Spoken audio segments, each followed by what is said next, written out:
Hey, Prime members, you can listen to Crime and Sports early and ad-free on Amazon Music. Download the app today. In the depths of an Atlanta forest, a clash between activists and authorities ends in tragedy. I'm Matthew Scher, and on my new podcast, We Came to the Forest, we expose the hidden truths behind a shootout that left one activist dead and countless lives forever changed. Binge all episodes of We Came to the Forest ad-free on Wondery Plus.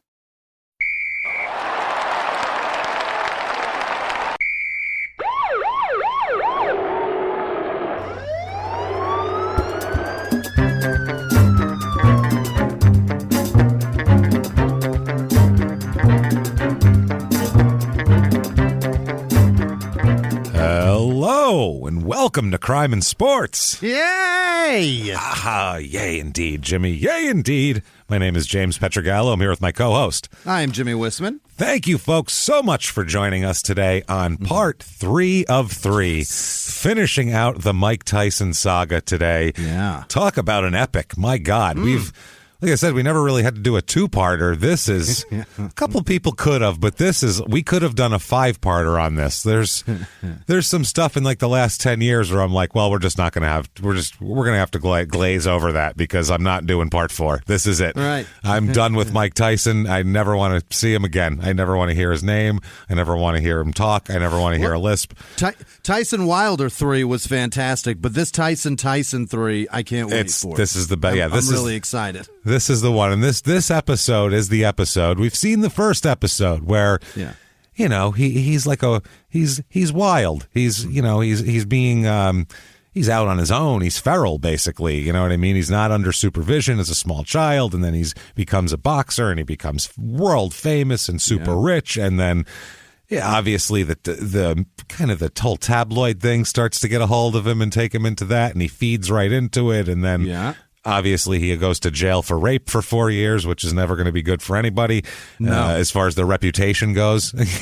Obviously, because of it's been 20 years since he went to jail, but I always, as a kid, I guess, I don't know, somehow in my head, I got it locked in that he went to jail for raping Robin Givens, but that's not even true. No, he went to jail for nothing to do with Robin Givens. Nothing. At all. Never, no, nothing. Nothing.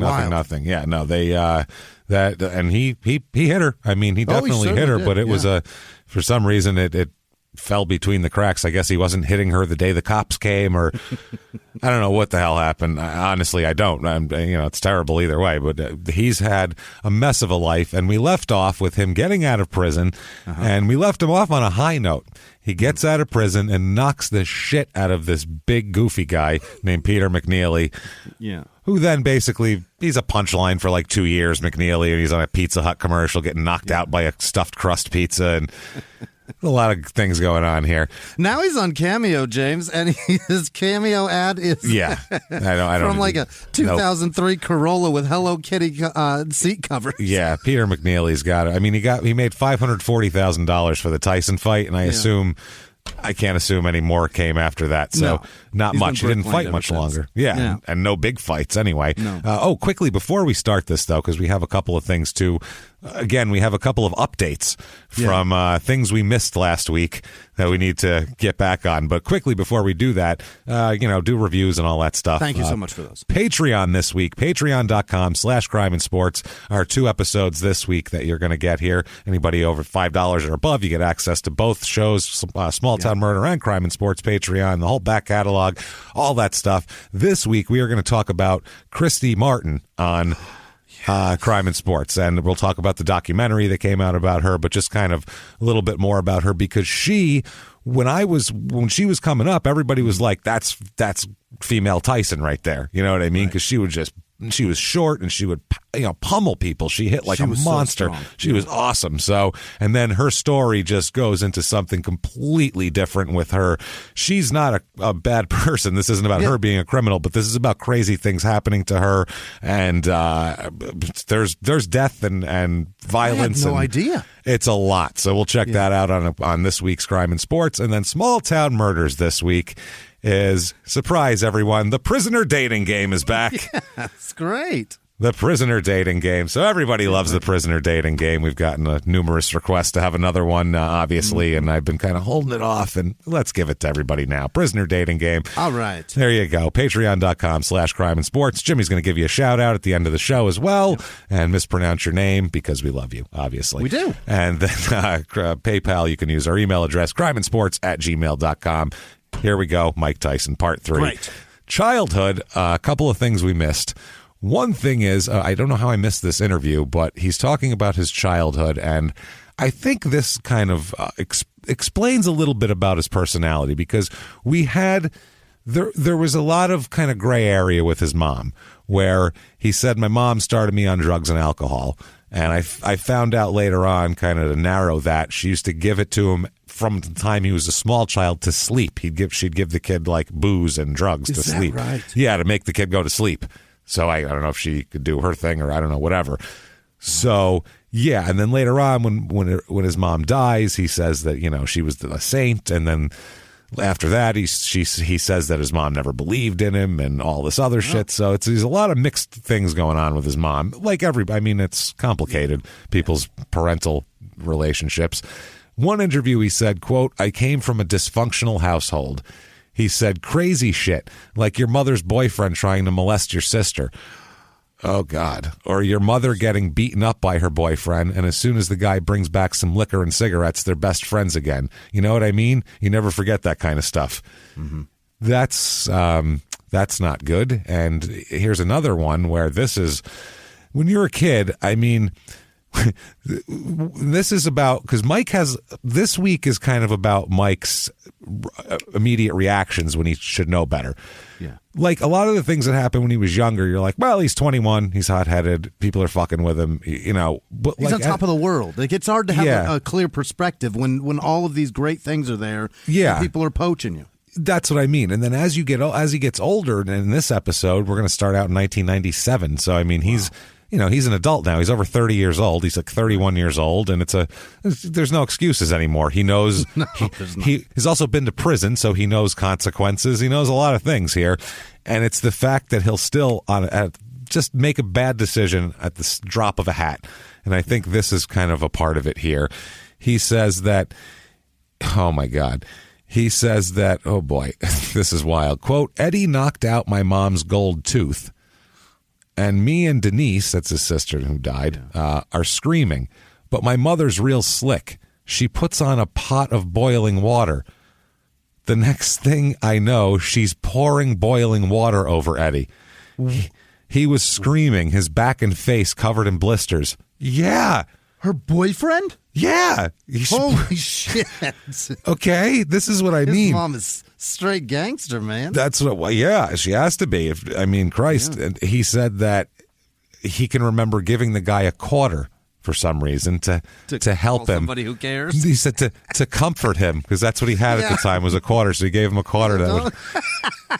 Gave him a quarter as he and his sisters helped pop his blisters with a sterilized needle. So they were popping all of his burn blisters, and Tyson was like, here's a quarter. I mean, that helps. I got you, man. Yeah. It's ought to cheer you up. So he said that the man used that and some other money to buy alcohol for Tyson's mom after that. Wow. So he said, quote, he rewarded her for it. That's why I was so sexually dysfunctional. So he says he blames sexual dysfunction on a burned man buying a bottle of Thunderbird for his mom. I don't understand. I don't know how those go together, but you know what? He's been to a lot of therapy, so maybe maybe that's true. He might have found that with his therapist that stems from somewhere in there. I have no idea. I'm not a psychiatrist, but that it seems like a leap. Explanation is like a scientist going, see, the Big Bang Theory happened because this thing exploded, and now here we are. Like, there's so much in between, though. Not even to be like, this thing exploded, and lizards are weird. Right. What? And lizards are cold-blooded. Yeah, what? I don't understand. Hold on a second. What about all the others, like... That sexual dysfunction. Okay, but right. That's another. Okay, sure, Mike. He could have said that's where I learned. There's this huge explosion and flies like shit. What? Sure. Such a weird thing. Here's a couple other weird little incidents that he had that we missed in the past episodes here. 1989, that first episode was such a busy one. You couldn't, really was, yeah. There was so much going on. 1989, he was at a zoo. I'm not sure which zoo, but a zoo, a major zoo. A zoo that's a major enough zoo to have a gorilla in it. So it's a decent zoo. Yeah. And I feel bad for gorillas in zoos, by the way. They're just so miserable. You can tell they know where they are, and they're like, I could be doing much better things with my time. And now I can't because you've taken every instinct I had from me and made me rely on whatever the fuck you just threw me. So this make fucking me play with a Samsonite briefcase. So some fucking khaki shorts and New Balances can watch me. Thanks. This is great. This is going wonderful. Very happy with the way my life has turned out. Right, because it's every other weekend. Dad has to have something to do with his daughter. He's got to have something to put on Instagram. So to show he's a good dad. So apparently he was at a zoo, Mike was, in 1989, and there was a gorilla there. Yeah. And he offered whoever was in charge of the gorillas, he said, I'll give you 10 grand in cash right now if you let me into the cage so I can fight the gorilla. I do remember hearing this. He wanted to fight a gorilla. He doesn't. No. I don't think Mike knows how gorillas work, first of all. No. I don't think Mike realizes. He realizes that as much as he realizes how sexual things and other things go together. Because this... You can't fight a gorilla. It'll just grab you and tear you in half like a piece of paper. They're so strong. They're the strongest things there are. They'll literally just grab you and pop your head off and then look at it all like, whoa, that's weird. Look at that. It's a head. And then throw it in the corner and forget about it. They don't have don't punch in the back of the head rules in their boxing match. No. And I don't think you could knock out a gorilla with a blow to the face from a human hand, probably. That would be a neat trick, and I doubt that it's possible. They'd probably just piss them off a lot. And then they'd rape you before they tore your head off. That's all that would be. Oh, now you're getting... I was going to just rip your head off and throw it in the corner like the last guy. Now I'm raping you. I'm sorry. Now I'm going to sexually pleasure myself with your corpse. Well, first I'm going to rape you. Then on top of your corpse, I'm going to sexually pleasure myself as well. Because I am a gorilla and, I don't know. I got nothing better to do because they put me in this fucking cage. That's why. If I was in the jungle, I wouldn't have to do this shit. Mike needs to understand the baddest man on earth doesn't translate to the animal kingdom. Where you can't punch a lion in the face. I beat everybody. I beat all the men, so now I'm going to go on to the animal kingdom. I don't care. I'm going to beat them all. I'm beating them all. I'm going to beat the animal kingdom. I'm going to be hippopotamus. I'm fighting a hippopotamus next week. Next week, Don King set it up. I got a hippopotamus in the ring. I'm going to take him in a second round. I think he could get the first round. He's big. I think he's going to lean on me. I really do. He's going to lean. So second round, I think I'm going to get him. I see him doing it. That's not far-fetched at all. And reporters writing it down because they're like, Mike, he's serious. I know it's not going to happen, but he thinks it is. So I'm writing it. Yeah, he's fight all the hippopotami, all of them. Oh, I guess a couple of them. It's a whole family, really, because you fight one, you got to fight them all. It's the law of the hippopotamus world. Mike's ahead of his time, James. Remember that NBC show where they had, Chad Johnson race a cheetah or something? They raced a cheetah. Right. It didn't fucking, That's what he fight does, a cheetah. That's what he does, though.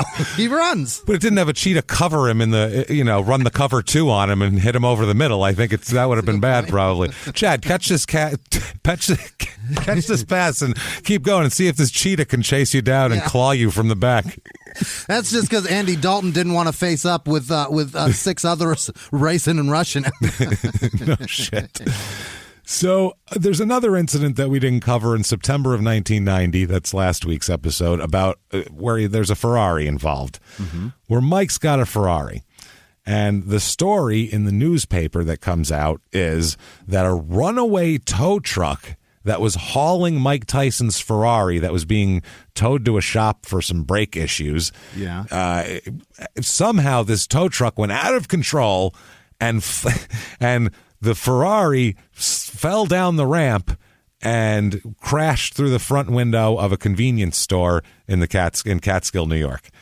So Mike Tyson's Ferrari landed in a business, just with right there, right by the Playboys and the cigarettes, right behind the counter. Took the whole thing out, and the article says Mike Tyson was not in the Ferrari at the time. The tow truck operator slipped away from the scene before anybody could figure anything out.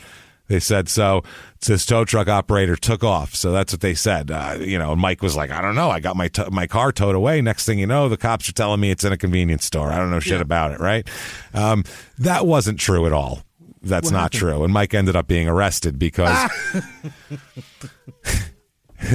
he'll later say this, and I quote, "My favorite arrest, I would say, was when I threw a Ferrari through a window."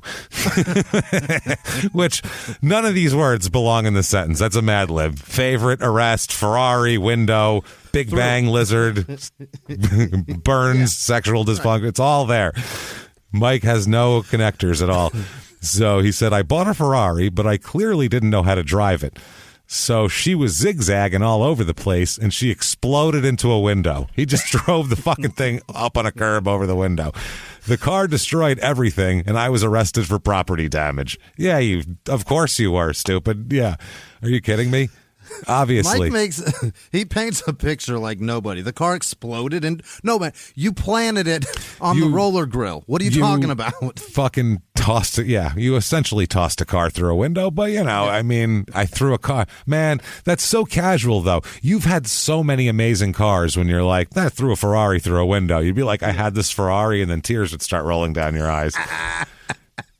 It was my dream. It smells like roller grill hot dogs. Now I'm so upset. I swear to God, there's Big Gulp all over it. You have no idea. It's slushy. The passenger seat is filled with Coca-Cola flavored slushy. Yeah. It's not good. Blue raspberry in the exhaust. It's just not working, man. Be so incredible. Sad if that happened to you. But if you've had a million cars, if you're like Mike Tyson and you buy Lamborghinis on the prison payphone, it's not even a big deal. He's like, that's pretty funny. My favorite arrest. Wow, that's wild. So December 16th, 1995 is his next fight. And it is at the Spectrum in Philly. And this fight here is against Buster Mathis. So Buther, as I called him. Yeah. Buster Mathis Jr. Buster Mathis Jr. is 20-0 coming in. Wow. So Buster's been busting some people up.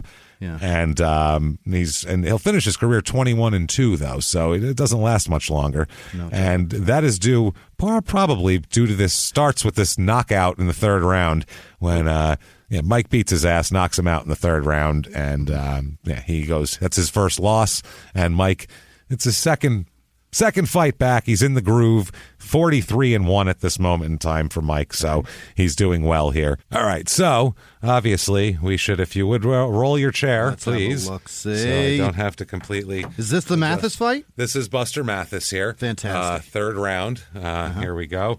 Yep. Here we go, and we will start it out. He's holding Mike, trying to punch him inside. Yeah. Mike's looking calm right now. A little uppercuts. He's trying to. Oh, geez. Oh, Jesus! That uppercut was. Oh, he fell like a tree. He hit him. It's like that punch 2 punches before caught up with him. He's got some stubby ass legs on him, Buster Mathis. He does. Yeah. He looks like his legs are too short for his body.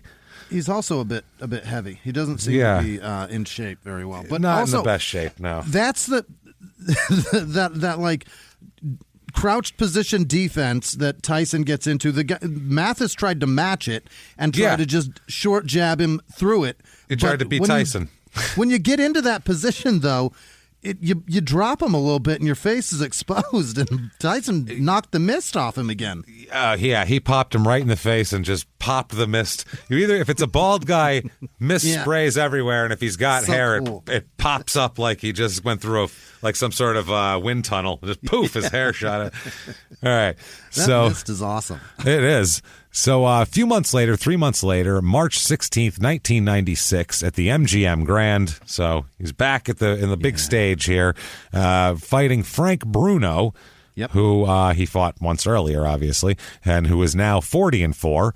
Coming into this fight. This fight lasts not the same thing. Third round, it stopped. TKO, 50 seconds into the third round, bringing Mike to 44-1. And we have that fight right here, if you care to take a peek. Yes. Sorry, I should have told you just to keep your chair there. Okay, here we go, Frank Bruno, and let's see what we got. Here we are. And okay, Bruno's a taller guy, definitely. Yeah. Always remember that. Look Big at guy the confidence, the swagger, and then forget it. Pummeling. Stop the fight. Stop the fight. Stop the fight. Stop the fight. Mills Lane, get the fuck in there. Jesus God. That's a very famous Mike Tyson picture. Yeah. When he knocks the living shit out of Bruce Seldon. He hit him. That was right, left, right. And then dude was like, holy shit. And then he's like, okay, no one's going to stop it. Right, left, right. Again, motherfucker. And then finally Mills Lane comes in, and Tyson finally walking away has the deal with his arms spread out, just going like, what the fuck do you want? I just beat that man's ass. Silly. And the punch, the uppercut is like the punch out uppercut that you always lose to. It's such a beautiful. It's so beautiful. And then he prays to Mecca after that, as obviously as well. Yeah. Drops down. He that was part of it. So, but yeah, that's the uppercut that you'd get the code and you'd play him, and then you'd be like, okay, maybe I dodged that, and then he'd throw that like one left and an uppercut, and you were down. You were like, shit, never mind. And they're counting. And they're counting. So Bruno here, he says, Tyson says that, quote, they're showing him afterwards when he's talking about the fight, and they were saying that Bruno was always trying to keep his arm kind of around him and hold him in there. Yeah. And that drew a bunch of warnings. And Tyson says, quote, as you can see, I was just throwing punches, all sorts of punches. Well, no shit. He was just... That's, I hope so. And then Bruno said the most obvious thing in the history of the world. Quote, Mike was better than I thought he'd be. It looked like it, motherfucker. Yeah, that's all. It really, really looked like it. He was holding the belt, sir. I mean, what did you expect? Yeah, I mean, he walked away going, that was easy. Mike earns $30 million for this. $30 million for 18 minutes of work. $30 million, not even 50 seconds in. So 6 minutes. That wasn't the third round. That was the first round. That was the third round. So okay, yeah. We're talking 3 minutes. We're talking 6 minutes and 50 seconds of work. That's the fastest $30 million ever. Wow, that's amazing. That's awesome. You can watch 10 million every 2 minutes. You watch the till go up. That's amazing. That really is. That's just wild, man. So to celebrate this. Yeah. Now, a month later, I mean, he's not celebrating this, but he's out. Mike's always celebrating. Yeah. See, that's the thing about Mike. He's celebrating being Mike Tyson, man. He's out being Mike Tyson. April 7th, 1996 is one of these nights where he's out being Mike Tyson. Uh-huh. He's in Chicago being Mike Tyson. He's at the Click nightclub being Mike Tyson. These are all bad signs when we're talking about Mike here. Yeah. He's accused of some shenanigans again here. Well, let's call it more than shenanigans. This was an approved trip on his, probation and parole to Chicago. He went to a bar and reportedly meets a woman named LaDonna August there. And she is a beautician in Gary, Indiana. And she claims that somewhere over the course of this meeting this night, she was attacked by Mike and, manhandled us basically and groped and everything else. Mike's lawyer says no, not true. Absolutely not. Why would a man on probation and parole for doing very similar things do that? Why? He says, quote, she was never alone with Mike. She was in a wide open space with Mike. Mike had 2 security guards that he didn't hire, that we hired to protect and watch over him. And that was it. So they said so it's all bullshit. Supposedly happened all out in public? All out in public at the club here. One of Mike's people says, quote, I know one thing. Every time Mike turns or moves, there's people out there who want to do their thing, which is Mike. It becomes a target for the media and for a lot of people, too. Yeah. I mean, it's bad enough that he's out there doing dumb shit anyway and doing predatory shit. But then on top of that, you have people that see his dumb shit as, I can just say he did dumb shit, and who's going to not believe that? It's fucking Mike Tyson, so Mike it makes Tyson sense. Does dumb shit, yeah. And then he cuts checks usually too. So, but I'm not taking anything away from this report, but I'm just saying that's how it works here usually with Mike. His friend also says, I give no credence to this report. I'll have to talk with Mike. The woman's lawyer, on the other hand, Jerry Lee Petit. That's a great name, Jerry Lee Petit. He says that his client was treated at a hospital after she was released, and she said she'd never met Tyson before, and she's accusing Tyson of, quote, sexual battery. And however, a Chicago police spokesman, Paul Jenkins, said there's no sexual battery charge in Illinois. So I don't know what that would fall under. It's classified under something else? It's classified under something else. Yeah. He said he was referring to the act by its Indiana term, and he said that to be believed to be comparable to the Illinois offense of sexual assault. Okay. So that's what he's saying. Petit said his client called the police to complain that Tyson did all of that and then followed it up with a police report at the police station. And the Petit says, right now what I can tell you is we are at the point here where we're putting together a decent sort of case, if there is one, based on what we have from her. There are certain things we have that have to be sensitive for the sake of her privacy. So There you go. Though very soon afterwards, though, a few days afterwards, the police dropped the investigation, saying there's no evidence to support the claim that he took liberties and fondled her, as the police report puts it in the and they put it in the newspaper. So, they said, quote, we did an exhaustive investigation here. We knew there was a finite number of people to interview, and we think we got every one of them.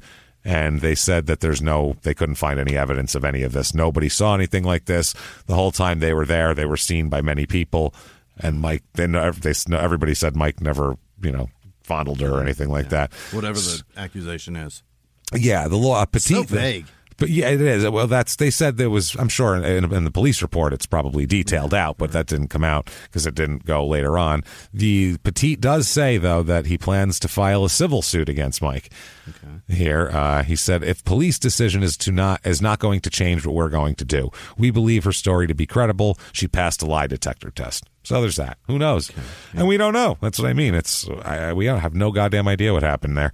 Yeah. No clue. I mean, seems like Mike gets a little grabby. It also seems like, as we'll talk about stories later, that some people are looking for money. I don't know. If she got groped, I feel shitty about it. That's terrible. And if she didn't, anybody that files a lawsuit on the predication of making money, you're a fucking monster. Stop it, because you take away credibility from actual victims. It's true, but there's also actual victims that get fucking money that should get money, though. I mean, if someone's a rich person, victims that don't get it, there's someone's a rich. Oh, absolutely, yeah. So if someone's a rich person and they don't get charged by the cops, they shouldn't be fucking off the hook. Then you know what I mean at all. Not. So that makes sense. I mean, if it happened, and she should file a lawsuit. Then it comes out in court and you see what happens. You know what I mean? So there you go. September 7th, 1996, at the MGM again. Fighting here. He is fighting Bruce Seldon, the Atlantic City Express. I've never heard of him. Did I miss this fight entirely? Maybe not. Maybe you'll know it when you see it here. He's 33-3 coming in. So, I mean, good fighter. Nothing, not undefeated or anything, but damn good fighter. And 40-8 for his career.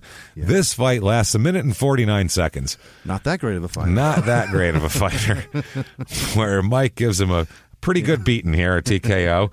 And if you want, let us take a peek at this. There you go. Chair roll, and I will turn the monitor toward you.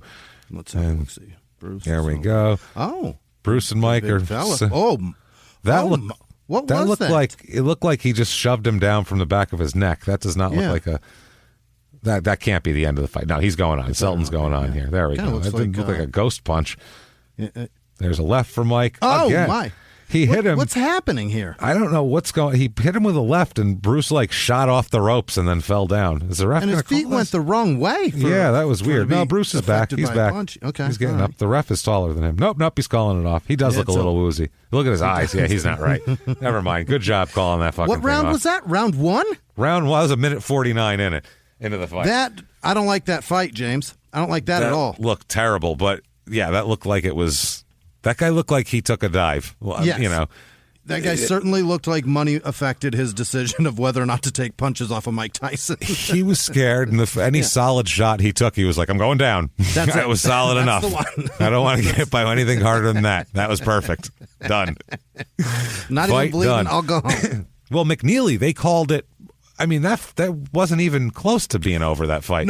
No. I mean, it was close. If you gave Mike 10 more seconds, he was knocking McNeely out.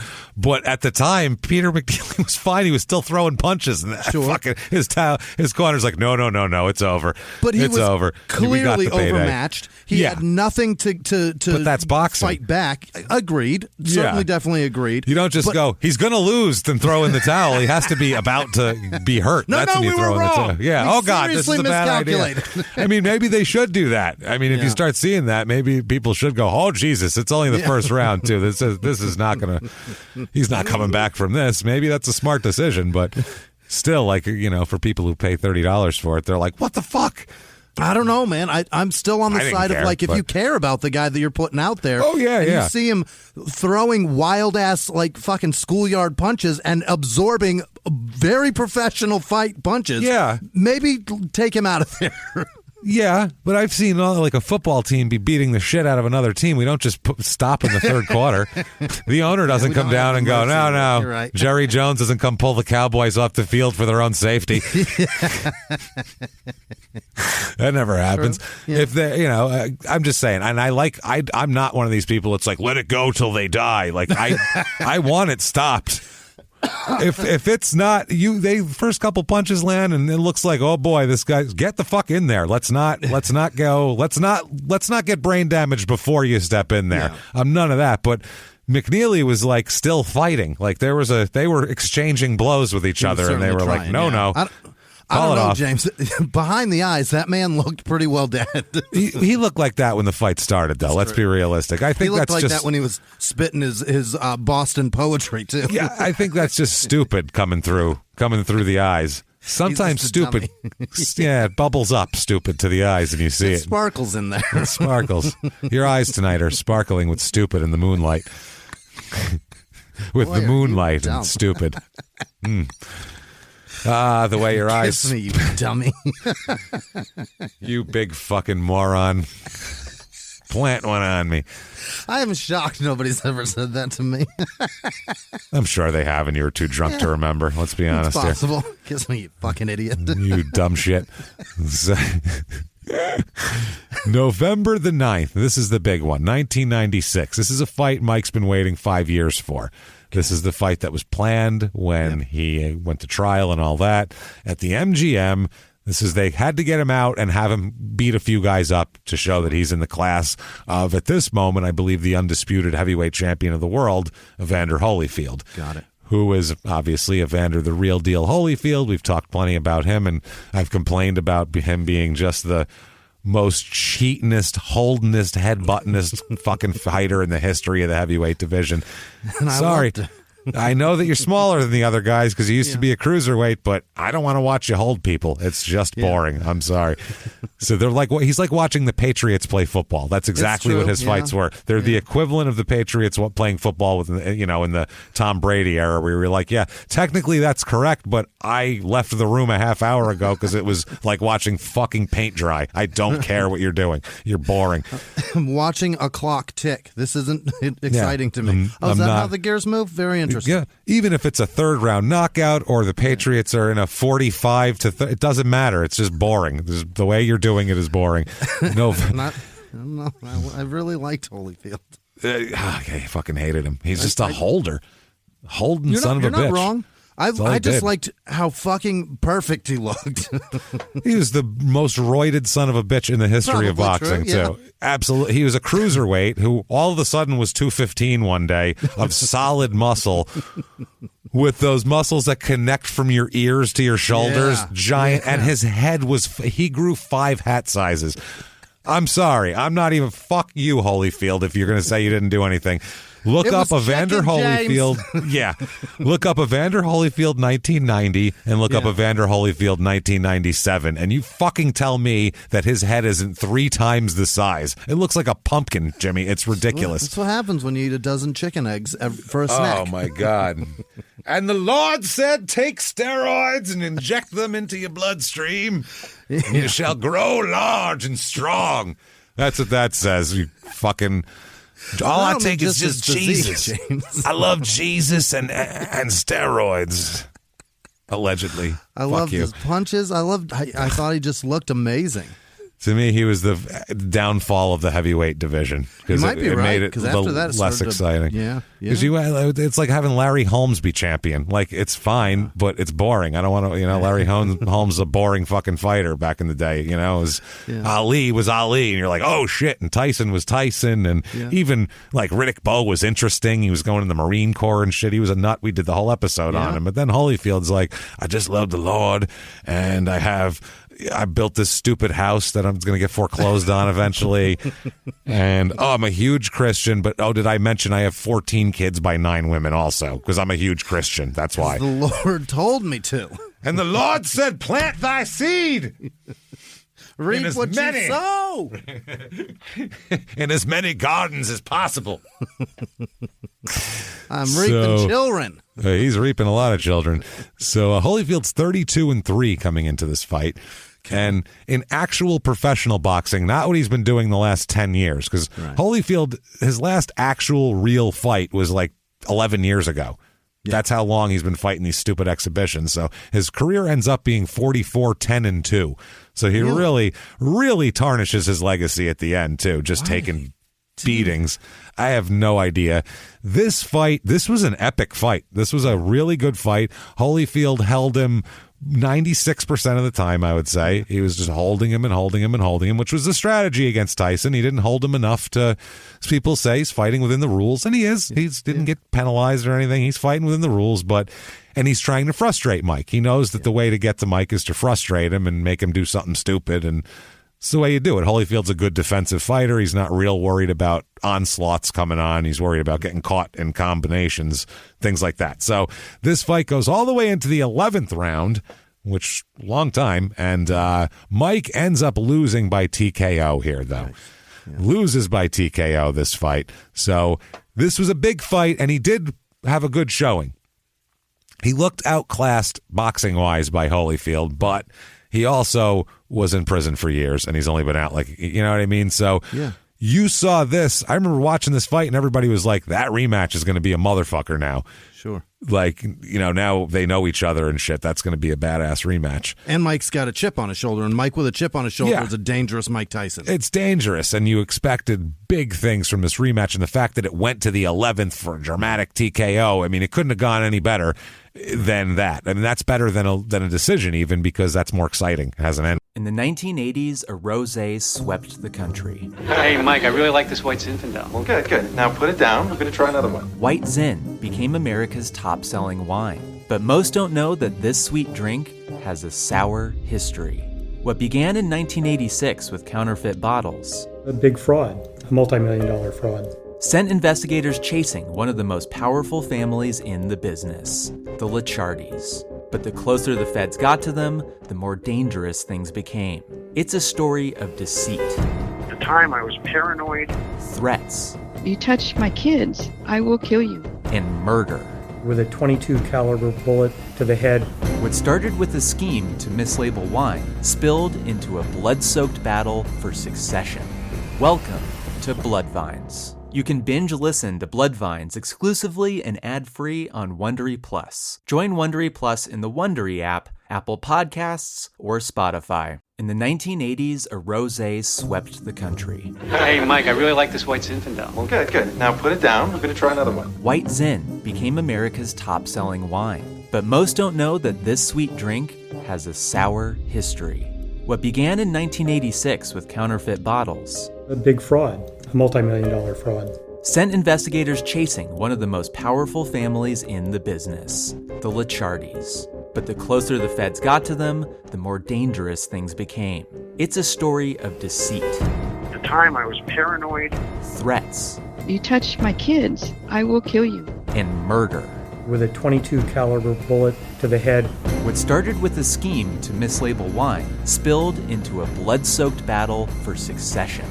Welcome to Bloodvines. You can binge listen to Bloodvines exclusively and ad-free on Wondery Plus. Join Wondery Plus in the Wondery app, Apple Podcasts, or Spotify. So right after that, we'll talk about Kevin Rooney. Kevin Rooney, he's, remember the old trainer who gets pissed off, won a judgment about him that's still in the appeals process as we speak now, 10 years later or whatever. he said that Mike was having some problems. He said, quote, as soon as Holyfield threw punches back, he was scared. This is what he said about Mike. He said he started thinking, what is this? To me, Mike looked like he didn't want to get hit. That means he doesn't want to fight. He doesn't have any true desire anymore.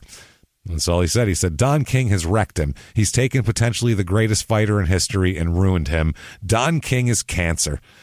Wow. That is awesome. Don, I can't disagree with that either, because he's a different fighter. You can tell the moment that Don King takes over and his training staff takes over and everything, Mike is a different fighter. He's not the same fighter anymore. He's not. But do you think Rooney's right that he would have made Tyson the best fighter ever? I think when he left, Mike was the best fighter. It was the best heavyweight. There was nobody as up to his age that was that age that had done that much. Yeah. So, I mean, he was on the path to that. He was the youngest heavyweight champion of all time. If he doesn't, wonder what would he have had Tyson do different against Holyfield? Just fucking throw more blows? Train better, fight better, have a better strategy. Aggressive. Just have a better strategy. They had Mike was he was just a different fighter. He was a more active fighter, and I'm not talking about punches thrown. He was a more active movement fighter back in the day. And that also goes with age, but his head, he's always got his head going back and forth and dipping and dodging, and that's Mike's style, and he changes it up a lot as he gets older and becomes more this kind of straight up and down type of.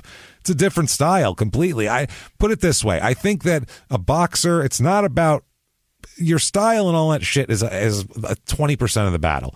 That's if you have evenly matched people physically and professionally, like a Tyson and a Holyfield, these guys you throw them in the same ring. They're the same type of thing. But at that point, it's all mental. Mental's going to be the 80% of it. That's going to be the difference, especially over the course of 11 rounds. That's a fucking war. That's so long. Of you're grinding your heads into each other. You're bleeding on each other. You're sweating on each other, bleeding on each other, popping inside rabbit punches. This is all this, I just think mentally that Buster Douglas fight fucked him for life. I really do. It fucked him for life. It made him realize he could get knocked out, and that ruined his invincibility. In his mind, he needed to be invincible because that's how some fighters need to be. Yeah. And when he got knocked out like that, where he couldn't get the fuck back up again, I think he just thought, that sucked. That was super embarrassing. I don't want to have that happen to me again. And I think after that, whenever he fought anybody it's in the back of his mind. Yeah. That stung him back, I think he was like, oh shit, I can't have that happen again. It's happening again. It's happening again. And you could see the panic coming over him. I really do. I think it fucked him up. He didn't have the same killer instinct anymore. And I mean, who knows? I don't think he would have went out if he had his old training staff. I don't think he would have went out in that Buster Douglas fight and been that inactive and let that fucking schlub beat him. I don't think it would have happened. It just wouldn't have happened. Yeah. I guarantee it wouldn't have happened. And I'm not saying that Rooney was the best or all that, because he was a dick too. Honestly, he was a dick. I'm just saying, in the ring, if you just watch the product. Watch Mike Tyson 1988 against Michael Spinks. Watch Mike Tyson later on. It's not the same guy. Also, looking at from both sides of the coin, that Rooney fella's got to be the most bitter motherfucker in all of boxing. That's the other thing. Because the amount of money that he's lost because of this is staggering. He's still waiting on this. He's got $4.4 million still hanging in the ether there. That could have been so much more. $4 million ain't shit compared to what he could have earned. Absolutely. He goes on to say in the 6th round, when he was cut, he tried to get the doctor to stop the fight so they could go to the scorecards and get a technical draw. When he was butted in the 8th round, he started to cry. That's a fact. Holyfield, you could tell he was frustrating him because Holyfield would hold him and headbutt him at the same time. Yeah. Which is fucking filthy in boxing. It just is. Guys that do that are filthy, and that's why Holyfield's one of the dirtiest fighters in the history. He's a dirty fighter with this squeaky clean reputation, the same way Larry Bird was the dirtiest basketball player in history, and with this fucking reputation like he's a nice guy. He's the dirtiest guy ever, and he'll tell you that too. Every player tells you, oh, Larry was filthy. He's a fucking nasty player. That's the same thing with Holyfield. He was butting him, he cuts him, and then headbutts him again. And Mike was freaking out about losing the fight later on because of having it stopped over the cut. So he wanted it stopped early so they could get a technical draw and just call it a wash. So later on, as he can't get to Holyfield, he starts panicking, and you could see it. Rooney said, watching that made me very sad. And then he goes on to say, but I would work with Mike again, though. Yeah. Oh, would you? I would take a big cut of that payday, though. I'll tell you that much. Jesus Christ, man. He said, first, though, Mike would, quote, have to apologize and make a settlement with me for the money he owes me. He also said that Mike seemed, quote, heavy, not fat, but out of shape, which he's sluggish. He did look a little bit. He said, Holyfield. What an abusive relationship. It is, man. It is. It's like fucking, it's a great way to put it. It's like messaging an ex-girlfriend on Instagram talking about, saw that post with that new guy you're out. You look a little heavy. Would you like to go out? But in athletics, it works. That's how you get certain people to perform. So what is that good or bad? You know, remember we talked about Customato being exactly like Vince Lombardi. Remember in that book I read, and he's just like Vince Lombardi, and Vince Lombardi did the same thing, and guys would say he's fucking psychologically torture you, and then they'd win the championship every year, and they'd get a big Super Bowl bonus, and they were like, hey, fucking Vince Lombardi's the best. So, you know what I'm saying? Like, if it gets the intended result, what are we all there for? But at the same time, what's more important, winning or your feelings, or who the fuck knows? I don't know. So unhealthy. It's very unhealthy, but it's also unhealthy to get knocked out. So yeah, it is. What's worse for your brain, a little psychological damage or being punched into unconsciousness by Evander Holyfield? Which is worse? We'll get you a therapist. That's what I mean. I'm really in this. This is like the father that we always say, like, should he stick around and beat the shit out of everybody within arm's reach, or should he disappear and never speak to anybody again? It's equally bad. I don't know which one is better or worse. I really don't. It's so fucked up. The same results happen in all these cases. Truth. Yeah. So and at this point, and this is true too, he said that Holyfield he thinks is pretty shot at this point. I thought he was too. After, I think his peak was the George Foreman fight when he hung with that thing, and Holyfield looked like a weird big-headed robot at this point. So, his face didn't change for like 15 years either. It just stayed the same, and then his body age caught up with his face. It's really weird. So Rooney says, Holyfield shot, but like Cuss said, great champions always have one more fight. Evander Holyfield had a lot of character. That's what Tyson doesn't have. Okay. Which is, I mean, yeah, there you go. I don't know which one's in more movies, James. What the fuck kind of thing is that to say about somebody? Character, yeah. Well, definitely. Holyfield has no, like, cultural cachet because he has no personality. Yeah. His personality is, I guess I'm mixing up Jesus. Character with, I'm mixing up character and personality. I like to fight and pray. Okay, well, that's not fun. I don't know what am I supposed to do with that exactly? And I used to eat them little chicken sandwiches in the 90s from Burger King. They paid me to do it. You remember that, Evander? Somewhat. A little bit. Kind of, yeah. A little bit. What they taste like. I don't know what they taste. I remember I had chicken sandwiches and I got money. That's all I remember. I'm not positive. Did I fight Mike Tyson? I did. Wow. Oh, that's right. Yeah, my ear's fucked up. Never mind. More than once. Wow. More than once. Jesus. So, right after this, let's go to Colorado Springs. All right. Colorado. Birthplace of Jimmy Wissman. Let's go. Where a man is shot to death after trying to calm his son after the Mike Tyson loss. What? His son was so upset he shot his father. Really? Yes, his 21-year-old son, this is Howard Gomes, 42 years old, dies at Memorial Hospital from a gunshot wound to the chest. Police said witnesses reported he was trying to stop his son, Keith Lewis, from starting a fight. The witnesses said that Lewis was angry that Tyson lost to Holyfield and was starting fights with people in the house. When Tyson lost, a guest made a teasing remark. Lewis became outraged and tried to fight the guy. So, Joseph Gomes said his brother told his son, this is, I guess, his uncle, this is the dead man's brother, said that he told the kid to calm down, and then he said the kid went upstairs and his father followed and they started fighting. And the dead man, Howard Gomes, called his son's mother in Rhode Island, hoping she could come. Talk to your mother on the phone. What? Who got what? Mike? Who cares? What are you, related to Mike Tyson? What do you care? Right. When he tried to put his son on the phone, the line was accidentally disconnected, which enraged the kid, apparently. and he took a gun out and shot his father over it. Jesus Christ. They said, quote, the first bullet hit the wall in the kitchen. The second bullet hit Howard in his left side. And the third bullet struck him in the chest. He fired 3 times. 3 times. At his dad. Shit. Fuck you, Dad. Tyson lost and Mom hung up by accident. Fuck. What the hell kind of shit is that? 3 shots. I'm going to go out on a limb here and say that if something would have set this guy off, I feel like, if not the Tyson fight. If Mike Tyson, he was going to jail eventually, for sure. Yeah, if a Tyson fight makes you kill your dad, I feel like either you're gonna snap at some point. And you know what? It's better that it didn't happen into the outside world. I feel bad for the dad, but if anyone's responsible for this, it's probably the parents of some kind. So it's better the parents than like some stranger who didn't know anything better. Keeping this conflict confined to your walls is probably the best move. The best. Yeah. Not that I want that to happen, but if it's that or a stranger, please, by all means, kill your parents, is what I'm saying, obviously. That's all.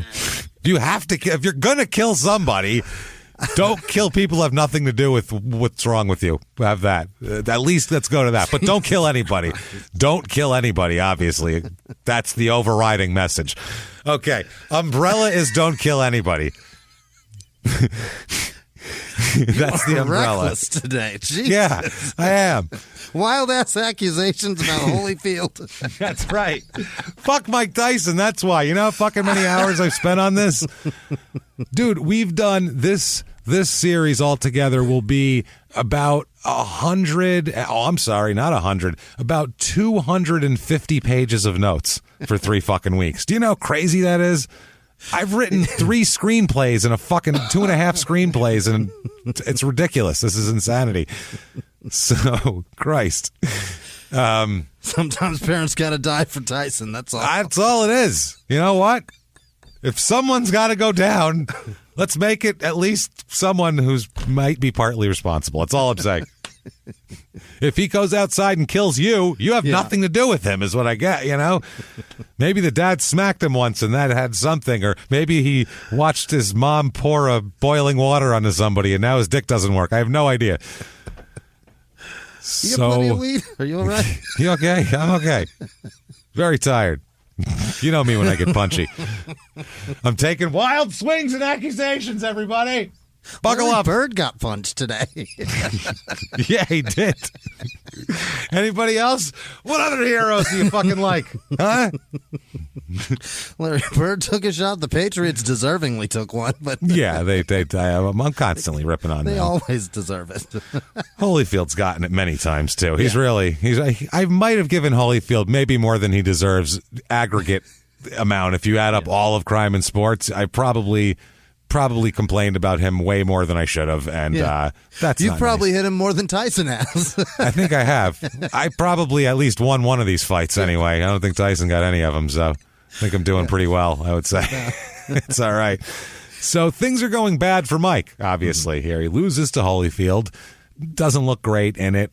People are dying, shooting their fathers over this whole thing. So what do you do in crime and sports? What's the main rule? Oh, man. What do you do when things are going really bad for you? What's the only thing Settle it on down. Let's get married, everybody, because this is the time when you're going to make your best decisions. The weight of the world on your shoulders, and you've been punched for 11 rounds, so your brain's it's really operating on all cylinders right now. You need a mainstay mossy lady at the house. That's what you need. You do. So he does. He gets married to a lady named Monica Turner, and this will last a few years here. They'll end up having a couple of kids as well out of this marriage. June 28th, 1997 is the rematch against Holyfield. And this is one of the more famous fights in the history of anything. Everybody knows about this. Everybody. Yeah. This is a punchline for years. It's at the MGM again in Vegas against Evander Holyfield.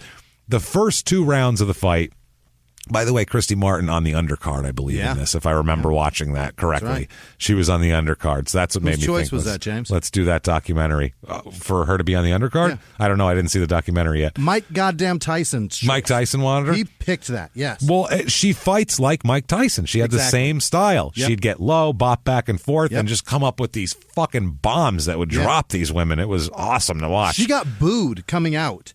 That's ridiculous. Because the crowd was there to see Mike Tyson fight. Yeah. And they didn't know that Mike Tyson picked this fight to open for them. And then after her first 2 punches, they were like, God damn, let's watch this lady fight. She's awesome. Shit, never mind. My bad. She's a badass. So this fight, the first 2 rounds of the fight, Evander is... he realized that holding Tyson and headbutting Tyson, if you watched the film from the last fight, is the way you beat Tyson. Right. And, if you can get away with doing it, if you're slick enough to do it without getting points deducted, then do it. And Holyfield is real good at that shit. And he just headbutts the balls off of Tyson this whole fucking time. And in 2 rounds, I mean, he's headbutted him. I can't remember how many times, but it's not so just many the fucking headbutting, times. the grinding it into him as well. That he shit butt and then grind, which is trying to wear it down so he gets cuts. That's what that is. It's a cut thing. So I mean, you're trying to cause cuts, and Mike knows. He watched that story play out last time. Mm-hmm. So up to the lead up to the fight too, he was saying that he hopes the ref has their eyes open for Holyfield fucking headbutting constantly, because that's his whole game. And the 3rd round, finally Mike loses his fucking shit and he bites him. Yeah. Now, but it's not just a bite. He bares his teeth. Like he's clearly a lion, an unchained, out of control lion. He doesn't try to hide it. It's the only thing he can do in his mind. Obviously there's other things you can do, but in his mind at that moment in time, the only way he could fucking do anything to Evander Holyfield was to bite him, because this fucking guy kept grinding on him, headbutting him, and so he's very pissed off, and you can see it. And he bites him twice, because the first time nothing really happened. And Holyfield was like, what the fuck? And it was kind of like a confusing thing. And Mills Lane was like, whatever, let's just keep this going. And there was no blood or anything like that. It was like a nibble. No. He was like, what's going on? And then the second one, he took a fucking chunk out of his ear and spit it on the goddamn ring. Yeah. And they disqualify Mike for it, and all fucking shit hell breaks loose, man. Yeah. That ring turned into a fucking mob scene. Yeah. The crowd's going nuts, booing and throwing shit and confused of what the fuck is even happening, because if you weren't watching it on TV, if you were in the back of the arena, you have no idea what happened at all. You're like, what's going on? Why did he just DQ him? Why is that guy jumping? Yeah, he's jumping up and down about his ear, and Mike just looked like how the fuck to describe him? Do you remember on The Wire? Okay, I do. Do you remember on The Wire? Now you know. Do you remember on The Wire season 4 when they're in that classroom, and the one girl slices the other girl's face with a razor, and then afterwards, the girl who did the slicing is just sitting in the back of the room, like calm, mad fucking calm, and Dookie puts the fan on her. Yeah.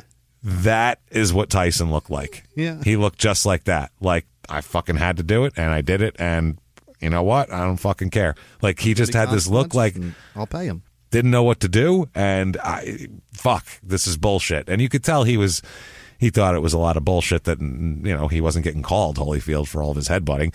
Yeah. So this makes Mike 45-3. And the aftermath of this is wild, absolutely wild. Because first of all, Mike's supposed to make $30 million for this fight. Yep. And it's held up at first because of the by the boxing commission. So yeah, it was a DQ, right? And the way it went down, they're holding it up under an investigation. Holyfield got plastic surgery to reattach part of his ear there, a half-inch chunk of his ear afterwards.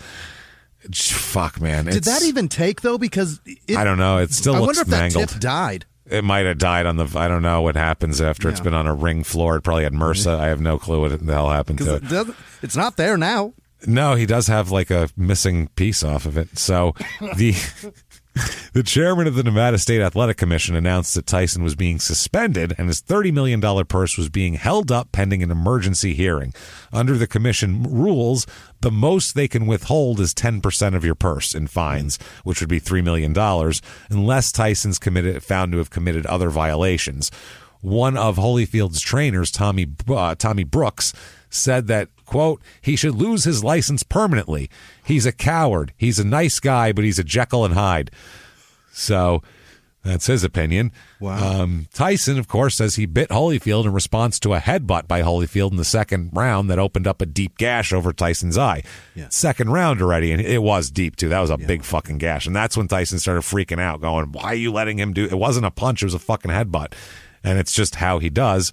Mills Lane ruled the headbutt unintentional. It's amazing that Holyfield headbutts the shit out of everybody and opens up cuts, and none of them are intentional. He's just got you know what it is? He took so many steroids, he doesn't know the swing of his head anymore. Right. So when he thinks he's got clearance and he doesn't, he nicks you. That's how it goes. It's like when you drive a Honda Civic for 20 years and then you buy a giant pickup truck. Sometimes you bash into mailboxes and shit. Just going to say, you're going to nick your mailbox coming out of the driveway and be like, God damn it. Shit. You can't back this thing up. Unintentional headbutts, though. Like they're just swinging wildly. It happens. And they just tap each other. other. Sometimes when they're bopping back and forth, it'll happen. Or when they get inside, one guy will go one way, and they'll both think to do something at the same time to make a move. You'll see them. It happens, but usually when it happens, both guys are like they kind of go away, like, Step oh shit, got it. Yeah. This is one guy just burrowing down on another guy as he goes, fuck, you just headbutted me again. Right. They're clearly intentional if you watch the Mills fight. knows the difference. Mills is a great fucking referee. Why the fuck wouldn't he do that? I have no fucking idea. And he's refed. I don't know. It's obvious that it's happening. It's obvious. And it's a different fight. The fucked up part is like, and I'm not even throwing in for Tyson just because I can't stand Holyfield, but as a person who watched the fight and wanted to see this epic matchup, let's see it without headbutts and see what kind of match it is. I want to see, does Holyfield still knock him out? If he does, great. I want to see that fight. You know what I'm saying? That's going to be a great fight without all the holding and headbutting. Holy fuck. Right. But, I don't know if he could at that point. So Tyson says, quote, he butted me in the first round and in the second round again. He kept going down and coming up on me. This is my career. I have children to raise. I have to retaliate. How do those two things go together? I have children to raise. I have to retaliate. No. Lizards are cold-blooded. Yeah, so fucking weird. He butted me. I complained in the first round and nothing was done. Quote, he's not tough. Look at me. I have one eye and I'm ready to fight him right now. He didn't want to fight. Regardless of what he did, I did address it. I addressed it in the ring. Look at me. My kids will be scared of me. That's what he said. That's Mike. Yeah. Holyfield responded with, quote, when he bit me the first time, I couldn't believe it. Well, how could you? It's never happened before. They have rules and regulations for this. See, now, Holyfield, at least his thoughts are all connected. Succinct, yeah. Yeah, he's been hitting the head a lot, but nowadays I don't know if he's quite as succinct. But at this moment, he's still connecting A to B. Yeah. And now let's see if he's walking on down to C. They have rules and regulations for this. After he bit me the first time, I went back to my corner, and they told me to breathe deep and concentrate. He caught me with a good shot and bit my ear and spit it out. Look at the bite. I'm missing part of my ear. Mills Lane told him one more time and he's gone. He continued to foul and referee Mills Lane saw it as intentional. Yeah, he bit your fucking ear. That's not you can't bite someone's ear by accident. That I know you can't do. No, you can't. Mills Lane, from his point of view, he said that he originally warned both fighters for excessive holding. And after the first bite, he said that Mills Lane subtracted 2 points from Tyson, one for the bite and one for pushing Holyfield afterwards. Yeah. And Lane said that he allowed the fight to go after ringside physicians said that Holyfield was fine. After the second bite, Lane waited until the round was over and then thought about it. That's right. He didn't even let it go on. Yeah. He said, quote, I had to do some thinking. That was the biggest penalty you can do to someone. I thought about it. Then I said, nope, I'm going to do what I'm going to do and let the chips fall where they may. One bite is bad enough. 2 bites is dessert. Okay. He said he's having dessert on him. Yeah. Don King was stunned afterwards, which I've never seen Don. This is the one time where he was like, well, I'm not sure what to say, to be honest with you. I'm not positive. I don't know what to say about this. My hair always looks surprised, and now my face matches it. Yeah. Is my face as white as my hair? Because I feel like it should be right now. This is weird. Yeah. He said that they asked him, do you see yourself putting together another Tyson Holyfield match? And he says, I don't know until I can determine what happened. He does say that Mike's purse should not be held up. He says they should be paid. They came to fight. Boxing is unpredictable. You never know what happens. That's what makes it so great. That's not what makes it so great, but all right, Dawn. Whatever you say. Yeah, Jesus, man. The Nevada Athletic Commission phone lines were tied up all day the next day by angry callers with the outcome of the fight. Commission Executive Director Mark Ratner said there were 450 calls from the people, quote, demanding their money back and saying Tyson should be banned from boxing. A San Francisco lawyer who bought the fight on pay-per-view said he planned a class action lawsuit alleging breach of contract by Tyson for not giving fans their money's worth. That is crazy. I think you got your fucking money's worth. You paid $30 and you saw one of the most referenced historic things that we've ever done. Not just that, you watched a man bite another man's fucking face. You saw a spectacle.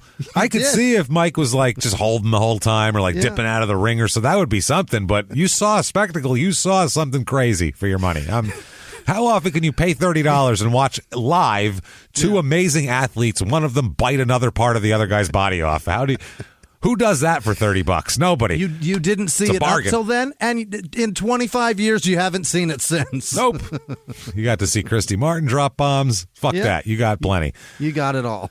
So Mike, a few days later, he's got a statement to make now, and it's very much conciliatory, and he's very sorry. And he's got a lot to say here. This is his whole press conference. I have his entire statement. Would you like to hear how Mike Tyson explains this one here? Okay, and I quote, "Thank you for this opportunity." Oh boy. We're very polite to start off now.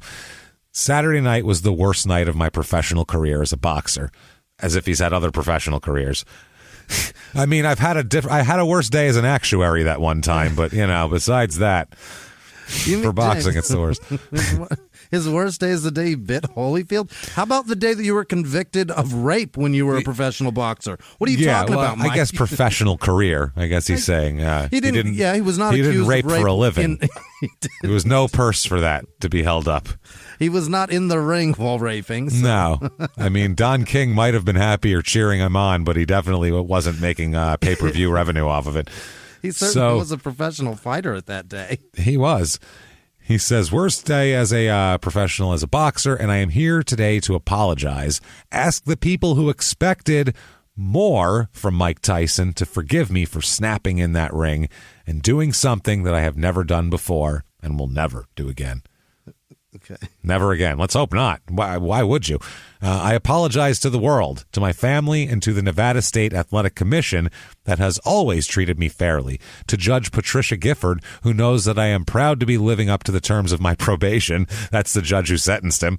Yeah. And in the rape case. Wow. I apologize to the MGM, to Showtime, to Don King, my promoter, to my team, and to this wonderful city of Las Vegas that has hosted so many famous boxing events. I cannot tell you why exactly I acted like I did, other than to say that when the butting occurred and I just thought I might lose because of the severity of the cut above my eye, I just snapped and I reacted and did what many athletes have done in the past, have done and paid the price for. I've never seen anyone bite anybody. No. That's a new one. That's really new. I'm sure someone has, but it's not to this level. You have seen it in basketball with fist fights on the floor, and in baseball with riots on the field, and even spitting in the face of an official. Again, everyone's still intact afterwards. No one needs plastic surgery for missing pieces. That's different. He said, for an athlete in the heat of battle to suddenly lose it is not new, but it's not right. And for me, it doesn't change anything. I was wrong. And I expect to pay the price like a man. I expect the Nevada State Athletic Commission to hand down a severe penalty. And I am here today to say that I will not fight it. I only ask that I not be penalized for life for this mistake. I will instruct my managers and promoters to waive any time restrictions so that penalties can begin immediately, that I can show the boxing fans of the world that I am willing to accept that I have what's coming to me. I have also told everyone associated with me that I will not stand for any more of the nasty and insulting comments made to Evander Holyfield and his boxing team. Doesn't want any more shit talking to Holyfield. I wonder what they said.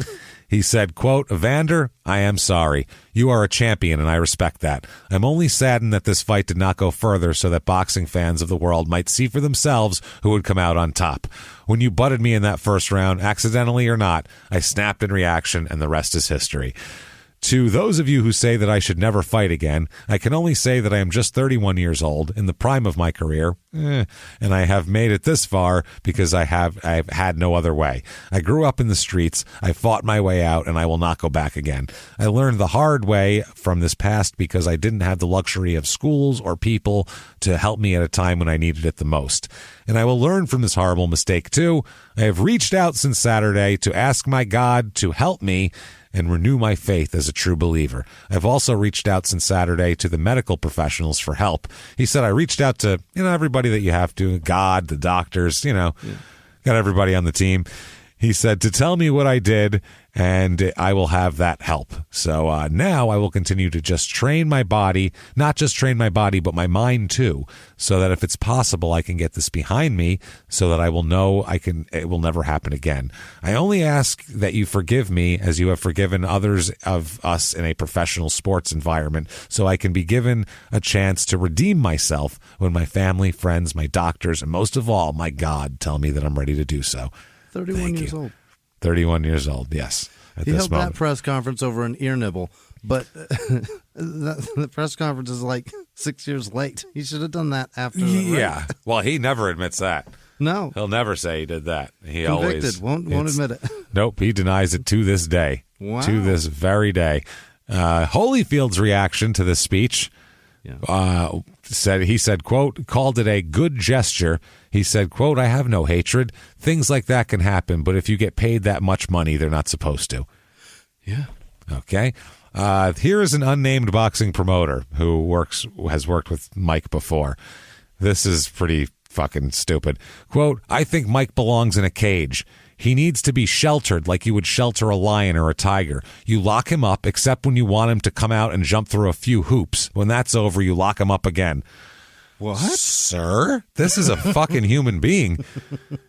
You don't get a dude out for our entertainment and then stick him back in a cage. That's not how the fucking world works, bro. That's messed up. So you probably shouldn't do that to lions and tigers either. No, that's what I mean. We don't even like that shit in the zoo anymore, right? Hey, leave those fucking elephants alone. We're going to do this to a 31-year-old guy? Like, this is crazy. What are we fucking talking about here? Jesus fucking. Treat him like a fucking. He said you lock him up except when you want him to come out and jump through a few hoops. Treat him like when a that's over, you lock him up again. Wow. Feed him flat foods under the door. Wild shit. You got to give him a tranquilizer before you get him out so he doesn't attack the staff. But then once he's like in an open field, you can just let him go. What the shit? Feed him quiche and pizza and waffles and pancakes. Whatever he likes. I don't know what he wants in there. Whatever's flat, give him that.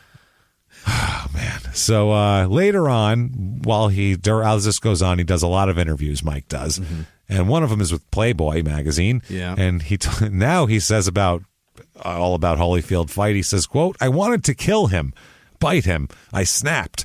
I was an undisciplined soldier. I wanted to hurt him. I never thought about what I was doing. Like you just poured a boiling pot of water on his face and didn't care type of thing. So he tells The Source later on, which I used to subscribe to. I love that magazine. I love The Source. He says, the worst thing people think about me is that I'm some sort of savage, an animal. That's just not true. I've made mistakes. We all do. But I'm not an animal. No. He must have read that other guy's quote and been like, Jesus Christ. You want me caged? Gee. You want to put me in a cage except for when it's convenient to get some entertainment from me. So July 9th, 1997, the Nevada State Athletic Commission, in a unanimous decision, decides to revoke Mike's boxing license. Fascinating. And fine him the maximum $3 million for biting Evander Holyfield. So Mike can no longer box in Nevada, which is obviously Vegas is kind of at this moment, the boxing capital of the world. It's a couple months later, October 16th, 97, Mike is ordered to pay, ready for this blast from the past, ordered to pay Mitch Green $45,000. That was 2 episodes ago he knocked out Mitch Green in the street. Several years ago, even though a jury ruled the jury ruled that he was provoked into a street fight, Mike was, by Mitch Green, but they still give Mitch Green $45,000, I guess, for medical expenses. You got to base that on Mitch was asking for it. Yeah, you got to base that, though, on what you think Mike Tyson's deadly capability is, I guess. They just go, this guy's a loaded weapon. Obviously, you can't provoke an AR-15. You know what I mean? But and for Mike, it's that you do. Yeah. And for Mike, it's not like he went and beat up some guy at a bar. Like, truth, he went the distance with this guy. Like, they fought before, and he's a professional fighter, and he wants to fuck with him. So, hey, you get what you get. To me, I looked at Mitch and I went, well, you probably shouldn't have started a fight with Mike Tyson, stupid. That's a good point. That was dumb. Yeah. You wanted to run your mouth and look tough and look like, oh, Mike ain't going to say shit to me. And Mike broke your face, you dumb shit. Don't do that. How dumb are you? That's kind of like building a bulletproof vest at home and then telling your friend to shoot you. Yeah, go ahead and shoot me. And then it goes I don't know. I took some shit out of my pillow. I put it in there. I had some wood chips from the backyard. There as a layer. Plate from a 77 Ford Bronco. Come on, shoot me. And whatever was left inside my beanie bag chair there from fucking... Now shoot beanie bag chair. I was going to say Beanie Baby and went with beanie bag. I'll bet whatever's in a Beanie Baby is more bulletproof than a beanbag chair. That's just like foam. I think it's the same things in a Beanie Baby, isn't it? It's little foam balls, I thought, right? I've never seen what's inside them. Let's open one. Bite it, James. We're going to bite it open. That's next week's episode. I'm going to rip a Beanie Baby open with my teeth and find out what's inside of it. Let's do it. So, October 29th, 1990. I'll even eat some of it. We'll see if it's poisonous. What the hell? October 29th, 1997. Mike is in a motorcycle accident where he skids off a Connecticut highway after hitting a sandy patch and punctures his lung and breaks a rib. Wow, that's a pretty good injury. That's a pretty good injury here. It was in Hartford, Connecticut. He was issued a $77 ticket as well for not having a license to operate a motorcycle, which you kind of have to have one of those. Why would he do that? Ridiculous. They said the Nevada state driver's license that he had is not valid for motorcycles. He just doesn't have a motorcycle license, but he has a motorcycle. He said he's expected to recover within 6 weeks, but he's got problems. His friend, his manager here, Rory Holloway, said, we're just fortunate that he's okay. It could have been a lot worse. Yeah, he was... punctured a fucking lung. Punctured a lung. He's riding a Honda, and he skidded on some sand. Oh, he was getting off the 84, which is over by my house there, if you go, you know where that is. So it's about 10 miles east of Hartford. He was wearing a helmet and a leather jacket, but the impact of it popped a rib, punctured a lung. So good for him, though, that he was doing that. The injuries were consistent with a motorcycle accident, and there was no evidence of alcohol or drug use either. So that's good. Just an accident. Just ride. Just ride. Have you ever gotten a message out of the blue? Maybe you ignore them. Or maybe you end up in conversation. Maybe they tell you about an amazing offer. I can really show you how to make some money. And maybe that gets you into a lot of trouble. But this isn't a story about people like you, the people receiving these messages. This is a story about the people behind the messages, on the other end of the line. Thousands of them, working in a microcity built for scammers. From Wondery, the makers of Dr. Death and Kill List, comes Scam Factory, a new series about survival at the expense of others. Follow Scam Factory on the Wondery app or wherever you get your podcasts. You can listen to Scam Factory early and ad-free right now by joining Wondery Plus in the Wondery app or on Apple Podcasts. He was hip-hop's biggest mogul, the man who redefined fame, fortune, and the music industry. The first male rapper to be honored on the Hollywood Walk of Fame, Sean Diddy Combs. Diddy built an empire and lived a life most people only dream about. Everybody know ain't no party like a Diddy party, so... Yeah, that's what's up. But just as quickly as his empire rose, it came crashing down. Today I'm announcing the unsealing of a 3-count indictment, charging Sean Combs with racketeering conspiracy, sex trafficking, interstate transportation for prostitution. I was up. I hit rock bottom, but I made no excuses. I'm disgusted. I'm so sorry. Until you're wearing an orange jumpsuit, it's not real. Now it's real. From his meteoric rise to his shocking fall from grace, from law and crime, this is the rise and fall of Diddy. Listen to the rise and fall of Diddy exclusively with Wondery Plus. It's bad, that's all. January 19th, 1998, Monday Night Raw. Yeah. The WWF, They got okay, at the time. Oh, yeah. He appears on Monday Night Raw, and he was, everybody knew who the fuck he was, and he's introduced by the announcer and, all this type of shit. Here's Mike Tyson in the crowd tonight, and they made a big deal out of it. Made it seem like, the angle is Mike's just a fan of wrestling, and he's here to see it, and we're going to talk to Mike, and they say, like, oh, hopefully we'll see him in one of our rings one of these days, and all that kind of shit. It's all corny shit. There's a little interview segment where Tyson says that he's been a huge wrestling fan since he was 8 or 9 and all that sort of thing, and all of this type of shit. And then Stone Cold Steve Austin comes out, with the breaking glass and all that crap. Steve Austin comes in, Mike Tyson goes to shake his hand, and Austin won't shake his hand. I don't want to shake your hand, and all that kind of shit. He said he didn't come here to make any friends, and this is the funny part. Tyson just trying to very calmly calm him down, because this is what Mike would be doing in real life, I'm sure. He wouldn't have already broken his skull open. Yeah. Fucking, who are we kidding here? With both of his Coors Light cans. Yeah. two beer cans would have flew up in the air as Steve Austin went flying out of the ring. Tyson tried to, calm him down. Tyson went hit him and said, I ain't your wife, motherfucker. Yeah, Steve Austin taking a swing at him, too. Shouldn't have beat your fucking wife up, dummy. I don't care. Anybody else you like? Fuck them all. So he said there. It's so wild today. I'm out of control, man. I don't care. So Steve Austin says that, what you've done in the boxing world is amazing, but you can't step into Steve Austin's world. Right. He does all that shit. Yeah. So then he goes on to flip Mike Tyson off and do all that kind of crap. And then Tyson apparently, he starts acting mad and all this shit and shoves Steve Austin. That's a big thing. Gives Steve Austin a big push. And then there's like 1,800 cops and officials in the ring. And, Tyson's trying to get at him and Austin's talking shit. And it's, they're going to fight. Oh, my God.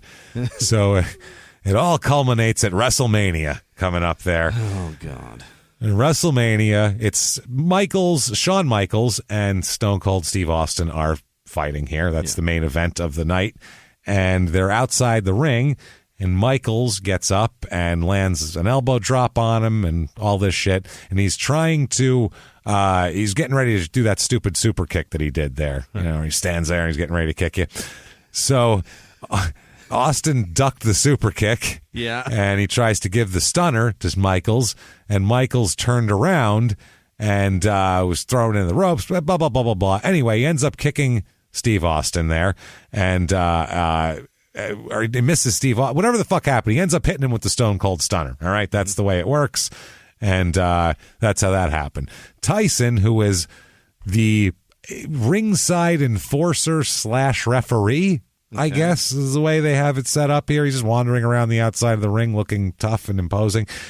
He jumps in the ring and makes a quick 3 count there, and then throws and then he has puts on an Austin 316 t-shirt there. Tyson does? Tyson, and him and Austin are on the same side. It was a big swerve on Michaels, right?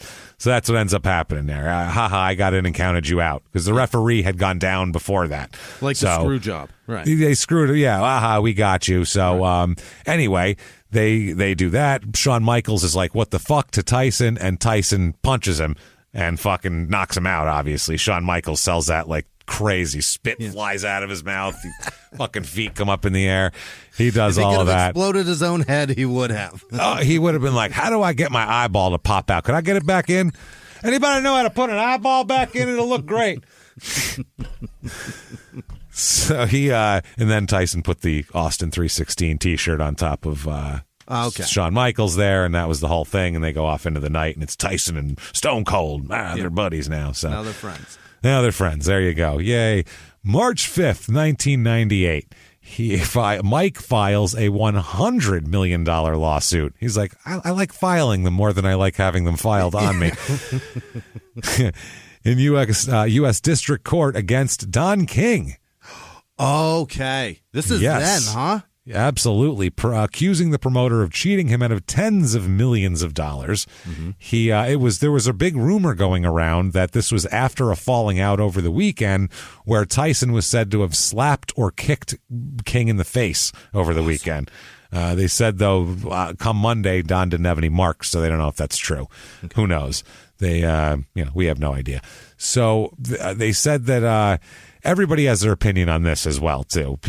Every article talks about how this person fucked him over and that person fucked him over.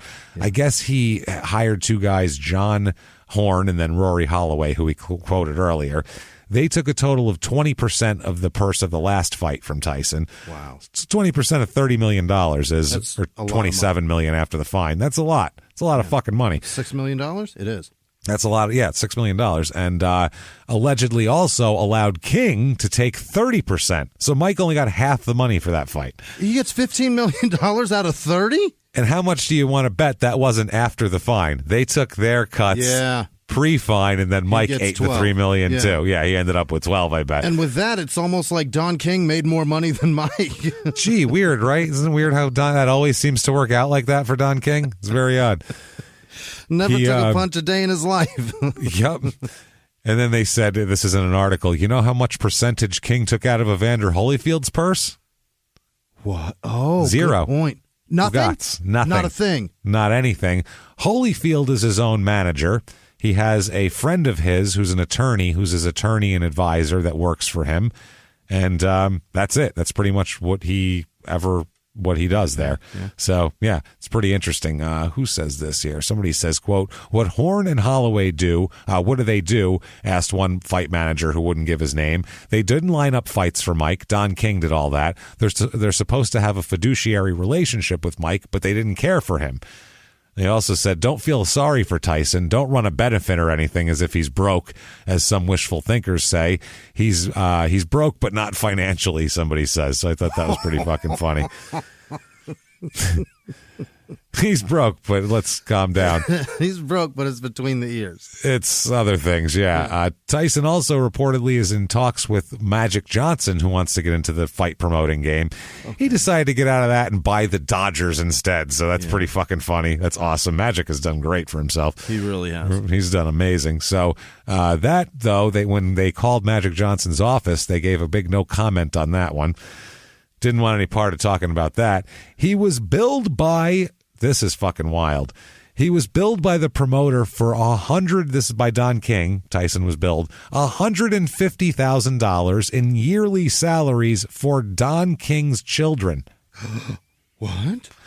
Debbie, Don King's daughter, Debbie, was president of the Mike Tyson fan club that never delivered his fan mail to him, allegedly. Apparently. Yeah. They just got money. And Carl and Eric were, quote, advisors. Oh. That is, so everybody got $50,000 a year. Wow. To do nothing. Everyone had their hand in his fucking pocket. That's a fact. The Frank Warren, the former, one of Don King's former partners, calls Don King a Judas. And says, quote, Don always told me that Mike was his partner, but his name was not in any of the contracts I had with Don King Promotions. So I guess Don King cut himself in on Tyson's. He was trying to get himself in on Tyson's Vince McMahon money, which was a couple $1 million allegedly. It was big money for Mike Tyson. Nothing to do with Don at all. No, it was reported King wanted a piece of all of that shit, and he also wanted a piece of Mike's merchandising rights, like basically trademarking his likeness and all that kind of shit. He wanted in on that, and it's a little much. So Mike says no, thank you. Tyson still owes Don King contractually 4 fights, and so with Don King and Showtime there, and apparently his lawyer here believes there's a way out and wants out of it. That's how it is here. Mm-hmm. So they said there's reports that Tyson's down to his last $150,000, and King spokesman Howie Evans said, quote, if Mike is down to his last $150,000, I'll send him a check. Well, how about for the millions he says you guys took here? They say that Tyson has about $40 million in trust funds being administered by one of the big 6 accounting firms. They said the idea was Don's. He told Mike to take care of the kids. So he's got a big trust, which everybody sets up. That seems smart. Just to for tax purposes, if nothing else, and have just sitting in a bank account somewhere. So he also owes a shitload of taxes, Mike does at this moment. Really? He owes $7 million in taxes right now. Oh, my God. I would shit blood if I got that in the mail. Every day. Right then. Wouldn't even when I went to the bed, just blood would shoot out of my asshole if I got $7 million tax bill. First of all, I'd be like, I haven't made $7 million in my life, so how the fuck do I owe you that $7 million? Second of all, yeah, I need new underwear. All, who was in charge of paying this? And who didn't pay it? You're fired. Who didn't pay it? And how the fuck do we owe more than I've ever made? Can we figure that out first? So they said the taxes may just be his quarterly bill as well, is the speculation. Wow. That's his quarterly bill. They said his accountant or his lawyer, one of these people, said that the bill, quote, could mean something to you or me, but not to someone as wealthy as Tyson. Okay. $7 million's a lot to anybody, except for, unless you're going to space for fun. $7 million is a lot of money. A limited number of people. Unless you and another guy have a space race together. Remember when countries did that and now it's just dudes? Yeah, it's like, I'll go. No, fucking I'll go. Yeah, we've given up. Just let that guy go, because that's it's like as a society we decided there's better shit to spend money on than fucking around in space. Like let's fix a couple of things first, and then these guys are like, oh no, there isn't. We're going to build bridges so that people can get around this country. I'm going to try to get to Mars. I'm going to get to Mars. Yeah, I'm not for. You see, it's not enough for my ego. That's the thing, right? So I want us to really get out there, and space is big enough for my ego. That's where we're going. And I need to do it in a giant penis. Obviously. Penis. There is nothing that doesn't look anything like anything but a penis. How would you design it, Jimmy? Got a better idea? Obviously, the tip has to be bulbous. We will start with that. Start with the bulbous tip. I want it fucking bulbous. And put some balls on it. What are we doing here? What are we doing? It looked like he went to space on what Mackenzie used to use when he was on business trips. I love it. I love it, man. Fucking jerk. Unbelievable. Fucking hate that guy so much. Oh, man. Jesus Christ. And that's why she left, sir. And that's why people take off. Anyway, sorry. So, fuck, I'm with you. I'm just, this is awesome here. I'm having a good time today. That's all. I'm enjoying myself. I just sat back and everybody's taking shots. Having a good time. Up to and including Bezos and Elon. Yeah, I don't give a shit. Anybody else? Step right up. Step right up. Don't give a shit. Everybody can suck a dick today. Now, the not you fine listeners, the people that were terrific. You're terrific. The people that we're talking shit about. Yeah, that's right. You tell them to suck your dick too while we're at it. Monsters can suck all of our dicks. All of our dicks collectively. Our collective crime and sports cock. So people say he's not broke though. One guy says here, a publicist for King's rival promoter here says, quote, at least Mike still has his gold teeth. I don't know if they're paid for, but at least they work. What? So they're trying to say Don King robbed him. Yeah. So Bill everything Caton, but his gold fillings. Of everything but his fillings. Yeah. Bill Caton says, that's his ex-business manager, he says, quote, Mike has to accept at least some of the blame for his decline. He let himself go. He gave up on being a professional fighter. That's why he never regained his skills. I believe Mike is more to be pitied than censured. My God. Cold-blooded. Don King's got other problems too. He's problems here. He's got a trial on insurance fraud charges he's got to do here. It's a goddamn mess. So he's doing that. Don King's got a lot of problems right now. Mike decides, though, he's going to take control of his own affairs. And he says that by saying, quote, I've taken control of my own affairs. Exactly what he says. It quotes. Confirm what James's opinion is. It's exactly what he said. Everybody, I have an announcement. He said, quote, I've hired new attorneys and accountants who report directly to me. I've formed Mike Tyson Enterprises, and I'm in the process of moving forward with my life. He said he terminated the contracts of his managers, Horn and Holloway, and he split with Don King, which will be bitterly contested, obviously. Right. He also wouldn't address the fact that everybody says that he's broke and all this type of shit. Nothing there. So, yeah, he does that. He files a lawsuit against his managers as well here, Rory Holloway and John Horn, claiming they betrayed him by arranging a deal that made King the exclusive promoter without Mike's permission and consent. March 9th, 1998, the same day, Sherry Cole and Chevelle Butts file a $22 million lawsuit against Mike Tyson, claiming he verbally and physically abused them March 1st at a Washington bistro and then at a restaurant after he made sexual advances toward one of them and was spurned. Mike is like, good God, man. Yeah, he wanted to fuck one, and they said he hit and yelled at one or both of them after that they denied him. July 16th, 1998, the Second U.S. Circuit Court of Appeals reinstates a $4.4 million award that a jury decided that Tyson owes Kevin Rooney for unjustly firing him. So that money. Yeah. He's apparently getting his money. Well, that's only the second. Let's go up the circuits, and we'll see how far that goes. Okay. Rooney's probably still waiting for his money. You might be right. He's like, I swear to God, he's going to eventually. July 17th, 1998, Mike applies for a boxing license in New Jersey. Okay. Can't have one in Nevada, so why not? He appears before the New Jersey Athletic Control Board to get a license to resume his career.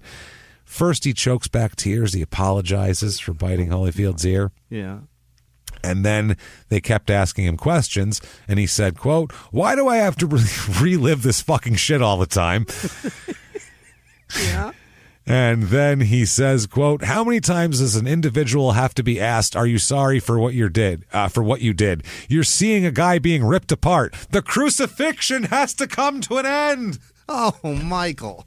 Mike. We did watch a man being torn apart live on TV with another man's mouth. Yeah, Mike. you just didn't use a fork and knife was the only difference. This was a 35-minute appearance.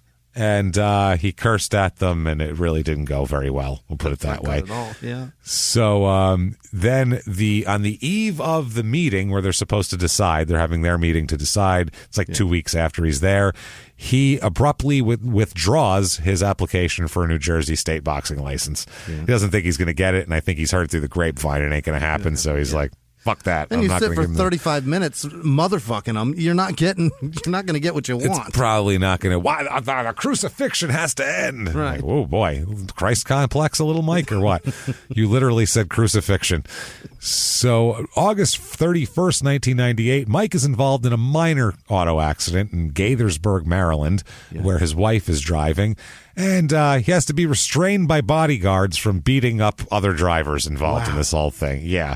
It's a minor thing. I think it's a fender bender. I think one person hit one. There ended up being 3 cars involved, everybody getting dinged a little bit. Not a huge deal. Not the end of the world. The car that Mike was riding in was worth the most. I think it was probably worth more than all the other cars put together, probably. On the road. Yeah. He just throws a Ferrari through a window and laughs about it. Yeah. Mike is the passenger in a Mercedes convertible driven by his wife, who she rear-ended the car in front of them. Okay. Is how it goes.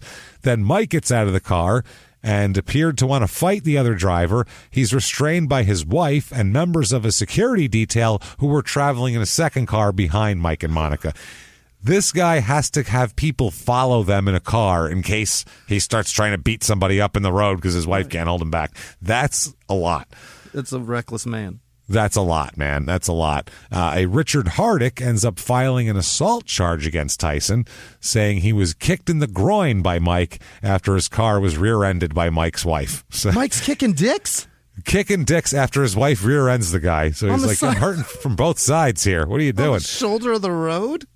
Yeah, it's fucking nuts. And this is after he's trying to get, he wants to get his Nevada boxing license back. Right. And he's trying to say what a nice guy he is. They said that he punched him in the chest and kicked, another man says at the same time, he punched him in the chest, then kicked another in the groin. The 2 guys who were in that car. That is awesome. Yeah. A source close to the Nevada Boxing Commission said, quote, this complicates matters. Yeah, I would say so. This is fucking wild. Why are you doing that? Can you imagine being in traffic and going down the turnpike, and you see Mike Tyson punch a man in the chest and then kick another guy in the dick. Did I just see? Was that Mike Tyson?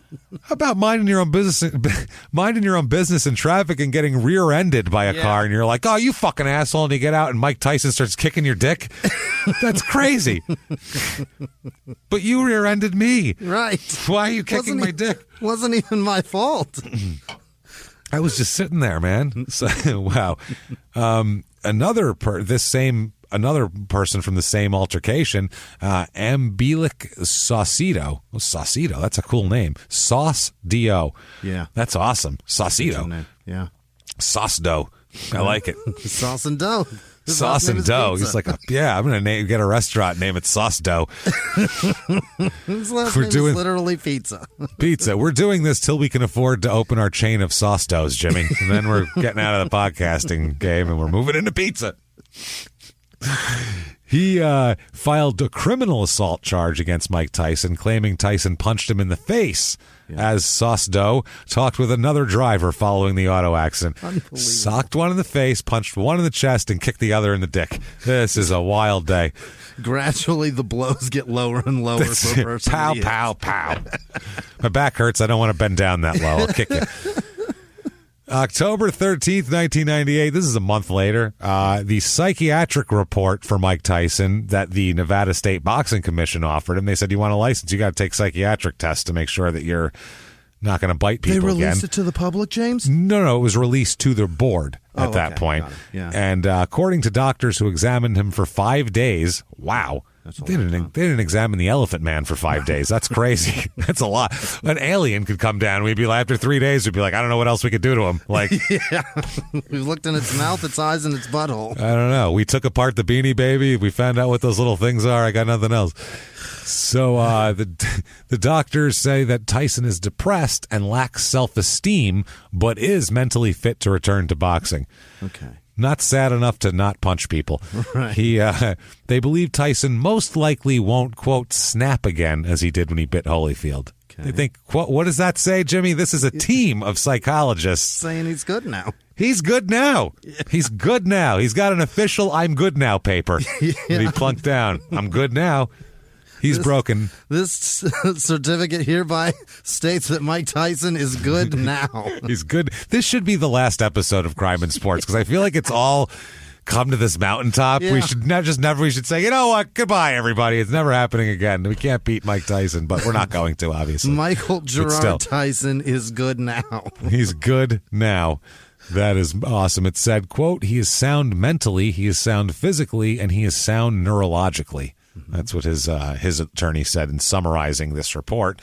October 19th, 1998, his wife comes in.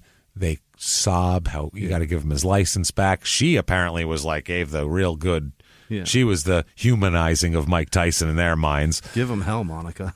They vote 4-1 to restore. You, sir, may go punch people in the head legally. Thank you, Monica. Thank you, Monica, with one holdout. So 4-1 on the board there.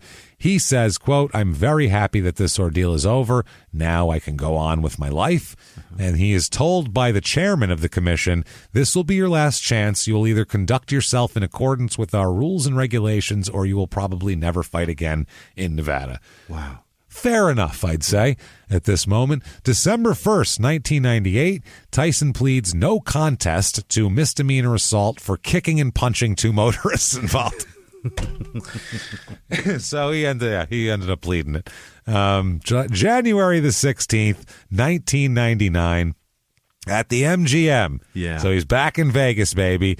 He fights Franz the White Buffalo Botha. Oh, Botha. Yeah. Remember him? He's a South African guy and a bit of an asshole. This is a stupid fight.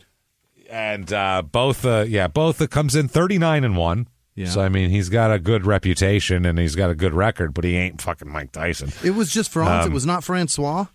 I think it was Francois Botha, but he goes by Franz Botha. Yeah, the White Buffalo. Yep. This fight goes into the fifth round where it's finally called off with a TKO in the fifth here.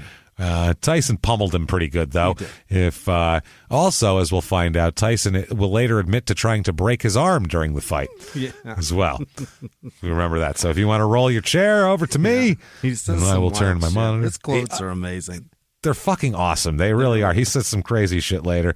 Here is the Francois Botha knockout or TKO here. You'll get to see as Botha kind of look at Botha. He looks like an old man or something. He's got like a big blonde mustache. He looks that doesn't dopey. work. Oh, boy. That was just a left, or little right, short right to the chin that just flattened his ass. His leg went all weird under him and shit. Guarantee his brain went tingly. Absolutely. He calls him out. Oh, he got up. Now, this is important. He got up. Yeah. Richard Steele, the ref, waved it off. Yeah.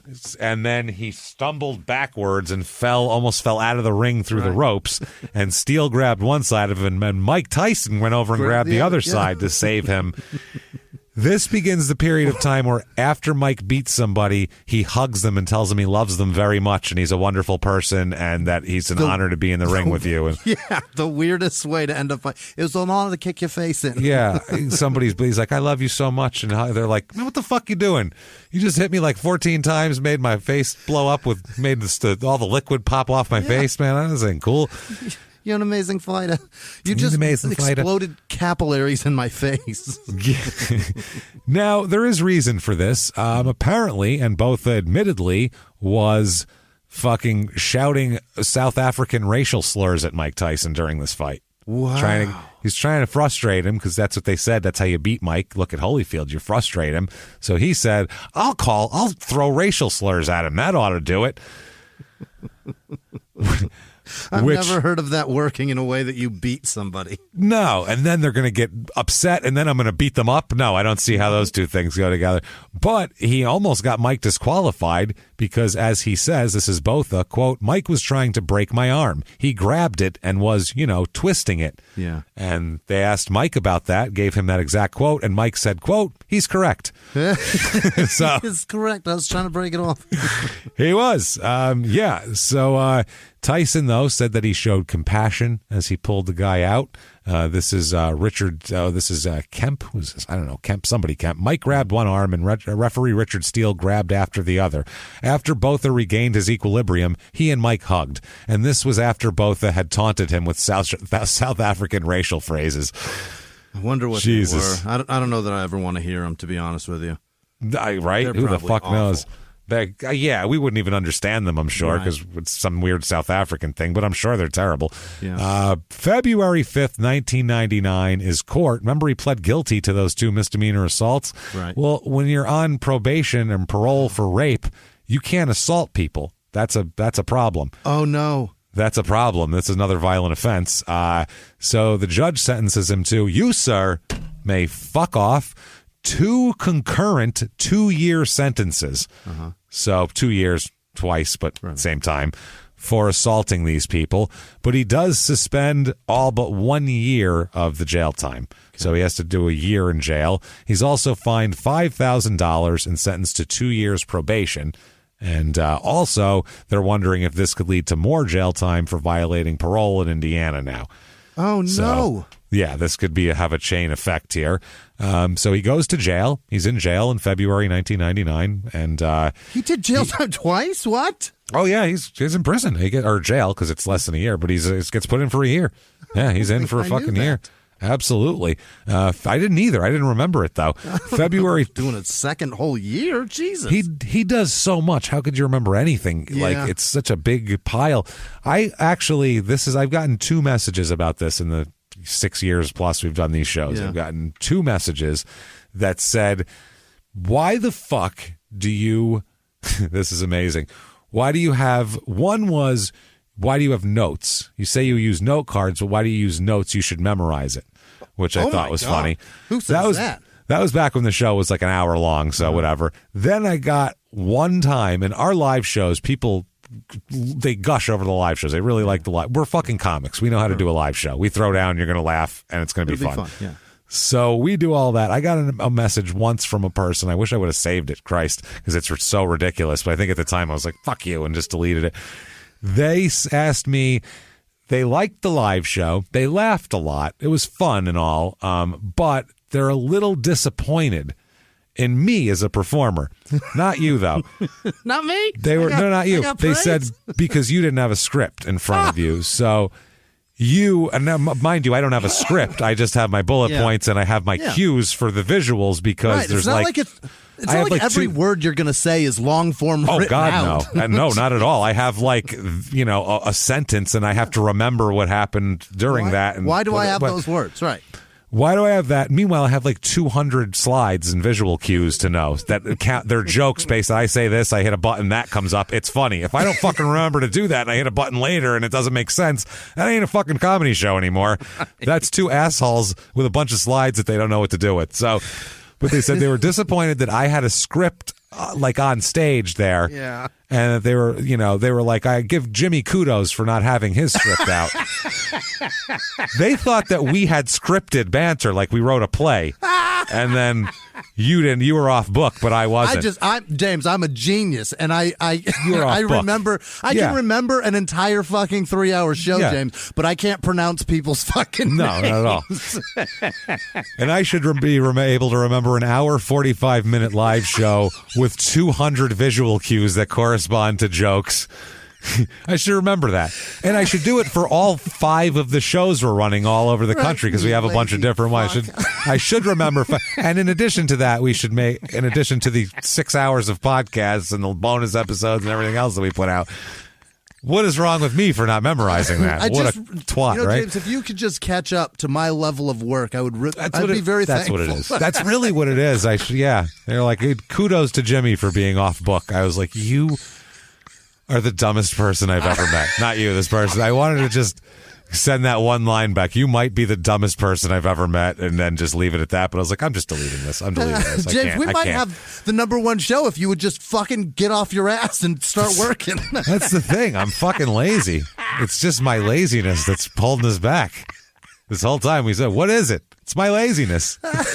Start putting a little more effort into this fucking thing. So frustrating. I'm finally somebody got the email to you. I've been wanting to write it for years, but I just didn't have the balls. Is that why its name was Wimmy Gisman? I was wondering. I thought that was a weird name, but now it all makes sense. Yeah.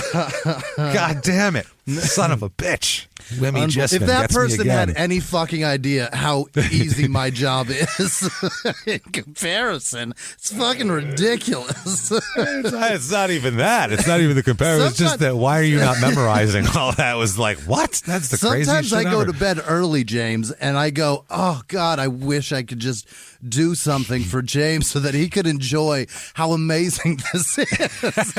To sleep.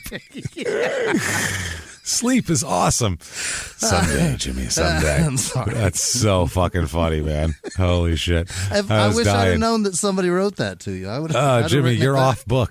That's off book. You knew it. You knew your lines. You know, I'm off book, son. It's because I don't know how to read.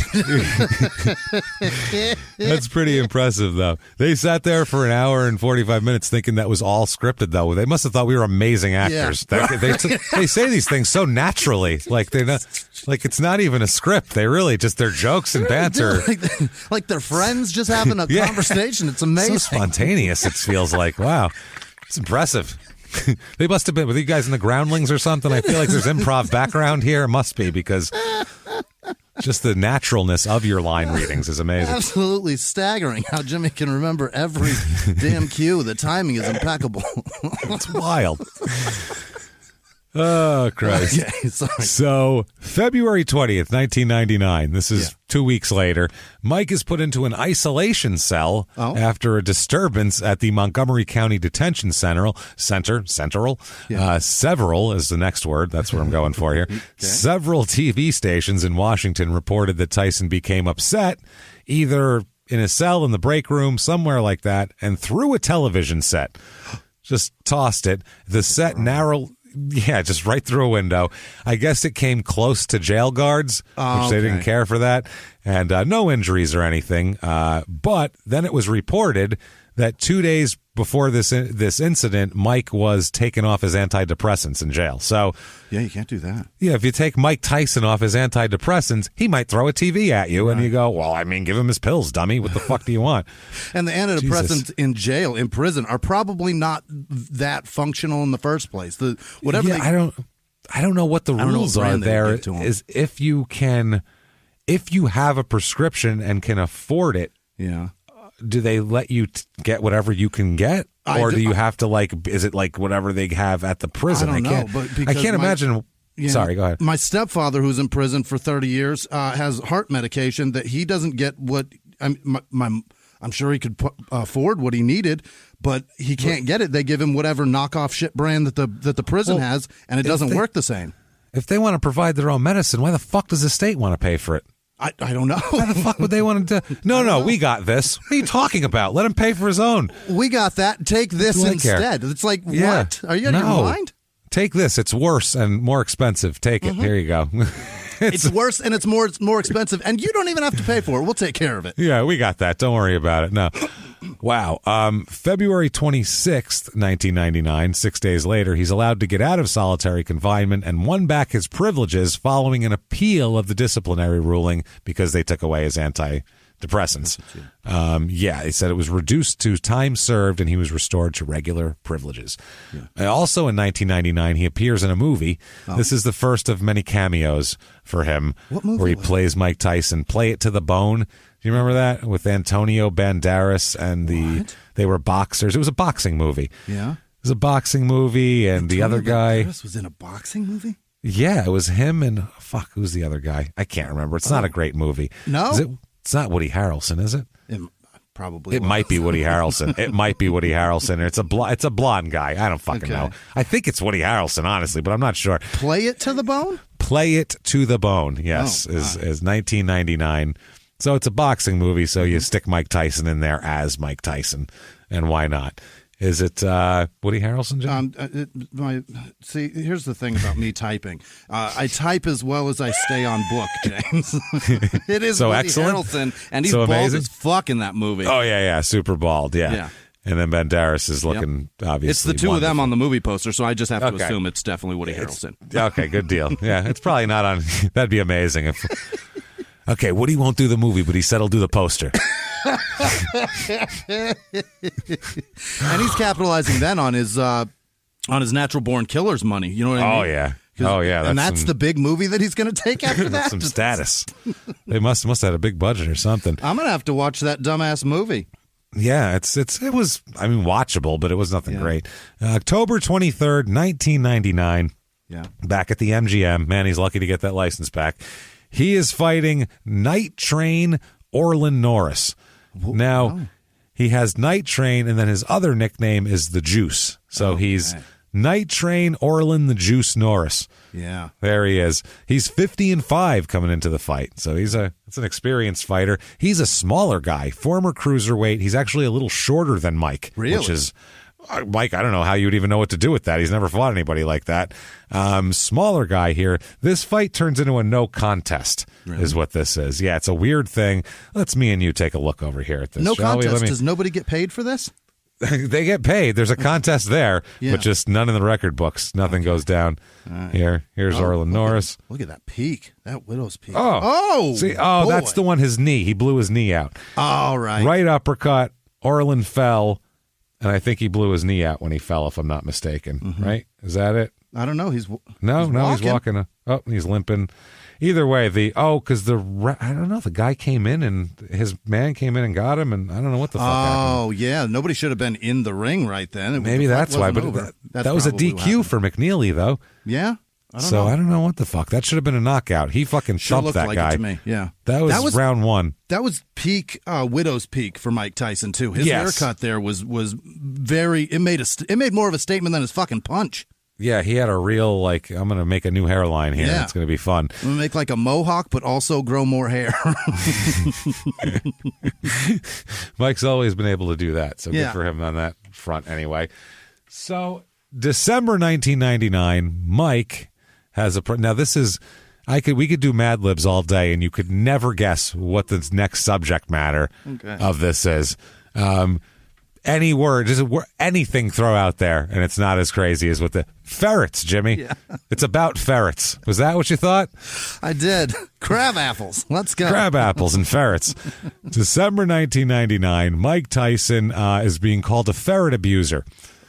Are you serious? I couldn't make this up. I mean, Jesus, I'd be more talented enough. I'd be talented enough to be off book at our live shows if I could make this up. You fix wild ass ferrets. A volunteer ferret rescuer claims that she found one dead ferret and another frantically pacing at the top of a cage in Tyson's backyard after being called out to the Las Vegas residence by one of his aides. Animal control officers are trying to determine who owns the animals, but one of the people say that she was told they were Tyson's when she went to the house. She runs 24-carat ferret rescue out of her home. It's got to stink like ferret shit in there like crazy. And a ferret smell is so fucking specific. Oh, yeah. They said the cage had no food or water, and it appeared malnourished. Mm-hmm. They said that Tyson assistant who led them to the ferrets told her they ran out of food, and no one bothered to buy more. So they just... It's like, fuck those ferrets, I guess, now. Yeah. Jones claims that when she went back to Tyson's house the following week, Francis began to realize the incident might reflect poorly on his boss, and then he claimed the ferrets were his. So... there you go. That's all the things. So there's a big December 10th, 1999. We'll call it ferret court. Yeah. He's in court for ferret things, and it turns out there will be no charges because the authorities say they can't because they don't know who the ferrets belong to and who's supposed to be taking care of them.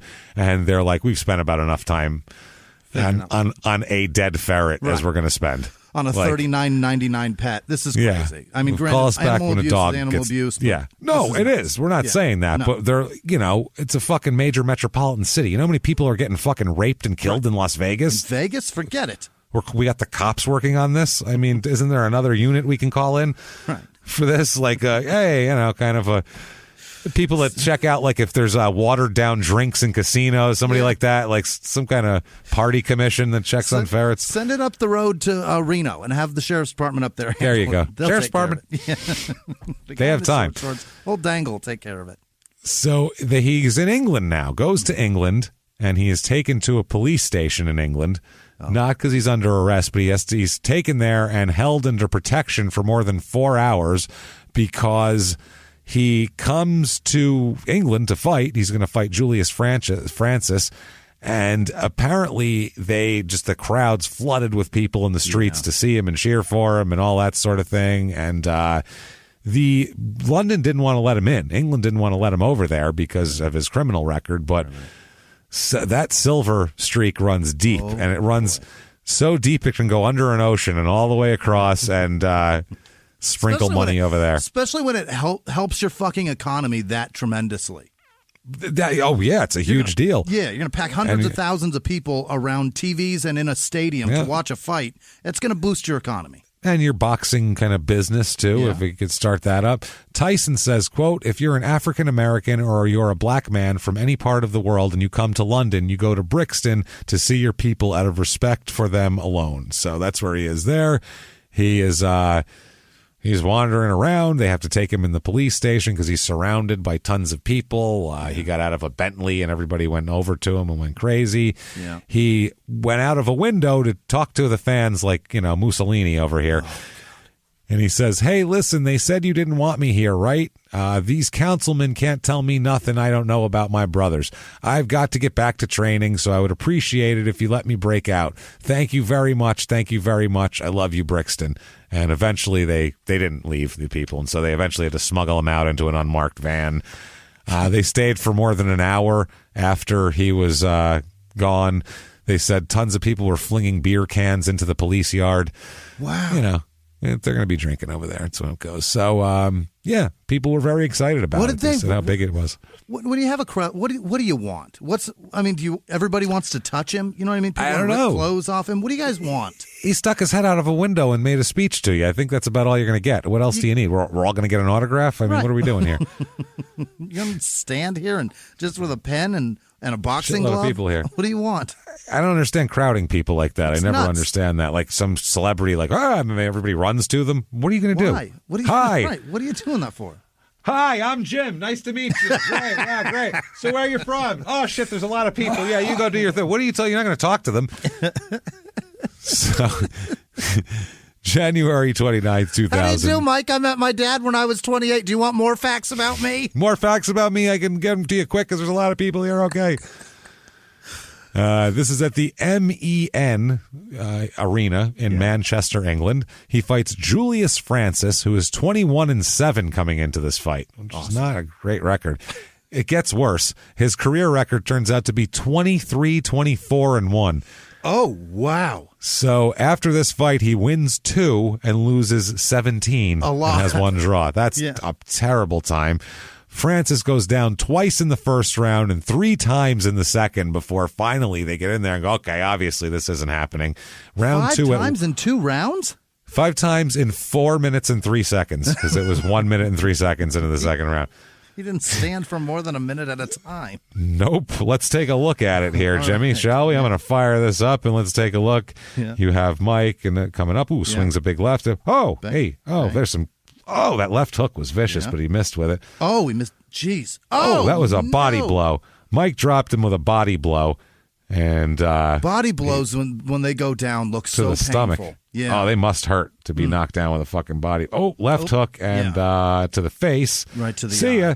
He goes down hard. He's getting up though. He's like, God damn it, this is my country. I got to get up. Can't let this 3 guy minutes embarrass to me in England.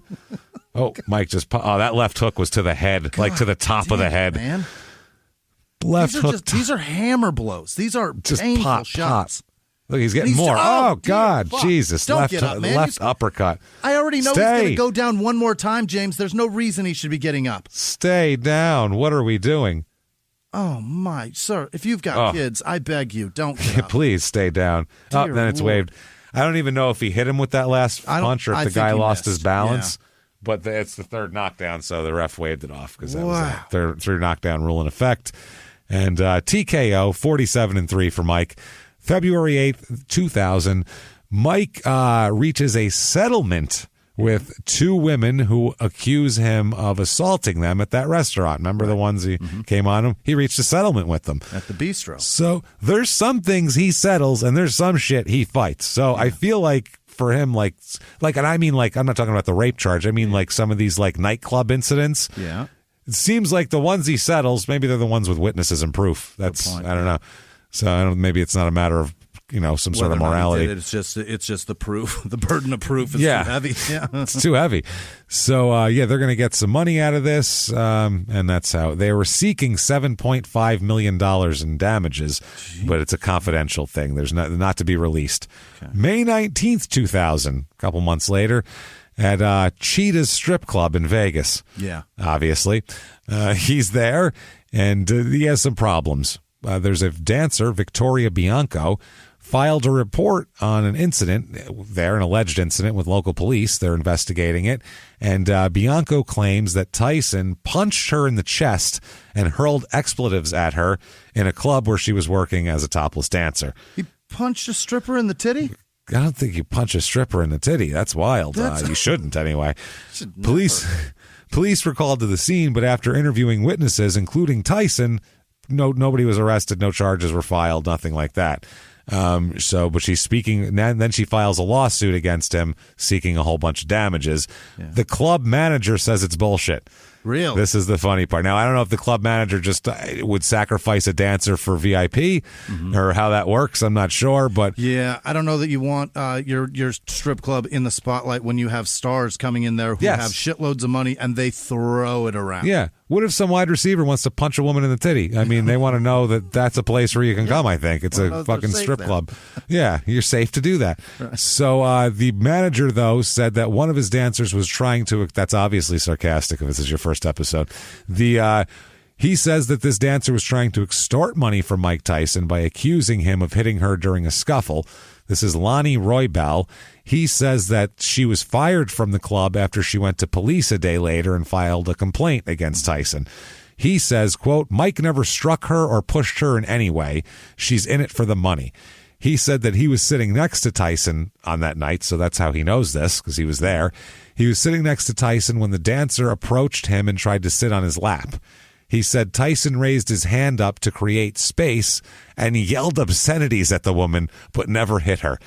Okay. He did say, quote, she lost her balance and landed on her butt. That was about it. She made it very clear her feelings were hurt, but she wasn't touched at all. Okay. This is I mean, I don't know. It's hard to say. She came over. Yeah. His hand moved. She fell down. Who knows? It's, if you're Mike Tyson, that's worth $2 million. To say, you know what I'm saying? Like, it's you can't. I don't even know how you fight that. She then called. I guess. Oh, who is this one now? Yeah. Okay. So then I guess her boyfriend was called to the club, and police interviewed her and left, and they found no evidence. And she dances under the name Flower. And she worked 3 more hours, finished her shift, and then went to the police the next day. The police said, I guess. Yeah. The police said they had no indication of a crime, that a crime had occurred after speaking to her and everyone else. Later, she came in and filed a crime report for whatever reason. That's her decision, and I guess we'll investigate it. So there you go. She said, Roy Bell said he was talking to Tyson, and she was trying to sell him a lap dance. That's why she sat on his lap. Mm-hmm. He said, "Leave me alone. I'm talking with Lonnie." Then she tried to sit on his lap. Oh, like, oh, come on. And that's when he was like, nope. According to the owner, anyway. Yes, Lonnie's the owner. I wonder if it's the guy that owns Scores in New York. I wonder if it's the same Lonnie. I forget the guy's last name, but Lonnie sounds like the name of a guy that would own a strip club. I think every so strip club name. Yeah, it's probably everybody. I think you have to change your name to Lonnie when you become It's like when you join the Heaven's Gate, you have to be an Odie. Yeah. It's one of those, I think. So Tyson had walked several miles to the club by himself that day. What? After having a dispute with his trainers and handlers at a gym where he'd been training for his next fight. So he just said, I'm leaving, and walked miles to the strip club.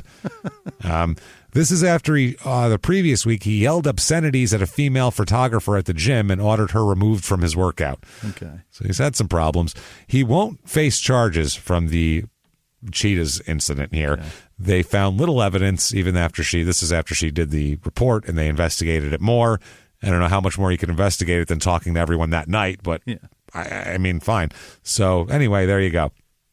June 24th, 2000, Hampden Park, Glasgow. It is Hampden Park, Glasgow. He fights Lou Savarese, who is 39-3 and 46-7 after, it's all done, said and over with here. This is a fast fight, 38 seconds. Awesome. TKO in 38 seconds. Tyson ends up knocking the referee down so he can keep punching Savarese even after the bout was stopped, as we'll find out with our own viewing of Mike Tyson Masterpiece Theater. Here it is, everybody. Let's turn it on. Jimmy's got your chair and queued up, and there we go. Lou Savarese, everybody. This tall white guy. Oh, God. Right on top of the head with a left hook. And he goes, that was in the forehead. That's not even the end of the fight. He got back up after that? Nope, he got back up. That was was within the first 20 seconds that happened. He is just pummeling this man. These combos are... Oh, that's why. The ref is stepping between them. Tyson throws him out of the way and hits him more. The ref is calling the fight, and Tyson goes, out of the way, old man. I want to hit him more. He grabbed the ref by the neck. That was wild. Fuck off, ref. We got a fight here, sir. Commence the fight. That was like Wyatt amazing. Yelling at Ike in Tombstone. The fight started, Ike. Commence the fight and run away. That is amazing. That was great. The ref's like, no, this is over. That first knockdown came within 20 seconds because then he knocked him down again in 38 seconds. So first that's 3 how punches long. put him on the mat. That was wild. That guy didn't belong in the ring with Mike Tyson. You could see physically he didn't belong. He was like, why is he hitting me so much? He looked very confused. Then after the fight, Mike has a statement to make. This is his statement. This is the best statement ever? This is one of his best statements ever, and it needs. This is what In Their Own Words was made for, I think, here. We need to do an In Their Own Words. In their own words, quote, I'm the best ever. I'm the most brutal and vicious, the most ruthless champion there has ever been. There's no one that can stop me. Lennox is a conqueror? No, I'm Alexander. He's no Alexander. I'm the best ever. There's never been anyone else this ruthless. I'm Sonny Liston. I'm Jack Dempsey. There's no one like me. I'm from their cloth. There's no one who can match me. My style is impetuous. My defense is impregnable, and I'm just ferocious. I want your heart. I want to eat his children. Praise be to Allah. I want to eat his children. I'm not very familiar with the Muslim faith, but I don't know eating the children of your opponents. I don't know if they're for or against it. Evidently, I'm not positive. It's up to Allah. Yeah. So that is Mike Tyson afterwards. That's pretty incredible. He'll later admit to smoking weed and doing coke before the fight, which is why when you're punching someone, you don't notice. Get the fuck out of the way, old man. I'm punching this guy. Right. That's because you're on coke. Some cokey behavior. Yeah. Yep. Like, that's fast. August 22nd, 2000, he's fined $187,500 for his behavior of throwing the referee out of the way. Yeah. But they don't ban him from fighting in Britain again, as they threatened to do. That was awesome. That was pretty fun to watch. September 14th, 2000, this is the Andrew Galata press conference. Yeah. He freaks out, Mike Tyson, loses his fucking mind, and says that he has to leave now, quote, or I'm going to kill somebody. And he leaves. I gotta go. I'm out. Yeah. October 20th, 2000, the Palace at Auburn Hills, as we've talked about many times here. Andrew Galata is this fight. Galata's a big, heavy son of a bitch. 36-4 coming in, 41-9 for his career. Galata goes down in the first. Then it ends up being a TKO in the second, but then it's changed to a no contest later on, as we'll talk about. This is a ridiculous thing here, why it's changed to no contest. But Galata doesn't come out for the third. Right. Okay, it's a TKO that way. And the reason why is he ends up, and everybody was booing and calling him a pussy. Yeah. Turns out he had a broken cheekbone, a concussion, and a broken bone in his neck. He had a broken bone in his neck from a Tyson punch. That's a TKO. Yeah, that's what I mean. But you've been beaten into submission. You can't fight because you're literally too hurt to fight. Exactly. I just remember everybody calling him a pussy, and then afterwards they were showing the replay, and one of the shots Tyson hit him with was one of those just brick shots, like his fist was a brick, hit him on top of the kind of the side top of the head and bent his neck over to where his ear hit his shoulder, for Christ's sake. He bent his head over. And they said if he got hit any more in the head, he could have fucking broken his neck and been paralyzed or something. He was having a lot of problems. But this is a win. He beat Galata's ass, except that it has changed to a no contest after Mike Tyson tests positive for marijuana after the fight. Oh, Mike. Jesus Christ. How Give me a about fucking that? break. He can destroy Ridiculous. a man's internals and break bones with punching them when he's stoned. Yeah. Well, that probably just keeps him from fucking freaking out. The extracurriculars are probably to a minimum because he can focus. Galata should be thrilled that wasn't a sober man. Or a coked up man. Yeah. It would have been worse. He'd still be hitting him. So July 29, 2001, he's prepping. He's got a fight, and he's continuing all of his preparation. He is training in Big Bear in California there, Big Bear City. Yeah. And he's got a rented home up there, and it's in that rented home where he is accused of sexually assaulting a 50-year-old woman named Arlene Mormon. Yeah, not his usual style, but I guess he sexually assaulted her allegedly here July 16th of that year. Sheriff's detectives in California said they're not ready to charge him or anything like that. The one police officer said, I would say an arrest is not imminent, and we don't have a warrant on his arrest. We're still in the position of investigating an allegation that was made against him. I think in the final analysis, the case will likely be submitted to the district attorney for his review. Wow. So, there's that. Tyson doesn't respond to anything about this. His lawyer, though, called the allegation without merit and said that Tyson will be cleared of the charge, and that's it. That's all. August 18th, 2001, California prosecutors decide not to press charges against Tyson for the alleged sexual assault of this woman here. So there's that. September 27th, 2001, Tyson's home is searched in Las Vegas after the sexual assault charge. Apparently there's still investigating it. He's the one, they said he's the one identified by the accuser. This was a recent sexual assault he's accused of in Nevada, though. It's a different sexual assault. So they're looking at searching his home. When they finish their investigation, they said they'll be able to figure it out. A SWAT team surrounded the home before the warrant was served. Mm-hmm. Jesus Christ. They said it's pretty standard procedure, when Mike Tyson's there, probably. Fuck, man. So he has a squad here. We heard it's Mike Tyson's house. We heard he drops bombs. He drops bombs. We're all here. He lives next door to Wayne Newton at this point. So Wayne Newton looked outside and said, "What the hell's going on out there?" Jesus Christ. Oh no, they found out about the little boys. Oh wait, no. Oh, they're going to Mike's house next door. Thank God. Oh, I got to destroy those pictures. I'm destroying all those pictures and videos. I got to destroy them. Honey, make a fire out back. Get that fire picked right. That's right. Wayne Newton, fuck you. Crime and sports. Up your ass. Shenandoah crooning son of a bitch is getting shrapnel, too. He's taking hits, Jimmy. Everyone's taking hits. Fuck them all. Who's next? Jesus Christ. Poor Wayne and his cherub cheeks.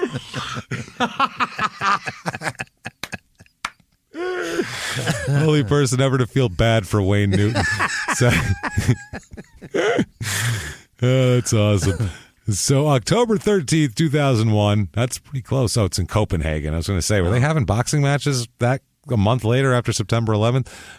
But I guess so. It's post-September 11th, Jimmy. Yeah. It's time to get back to loving each other. That's what I'm saying. It's in Parken, Copenhagen, Denmark, right? Yeah, Denmark.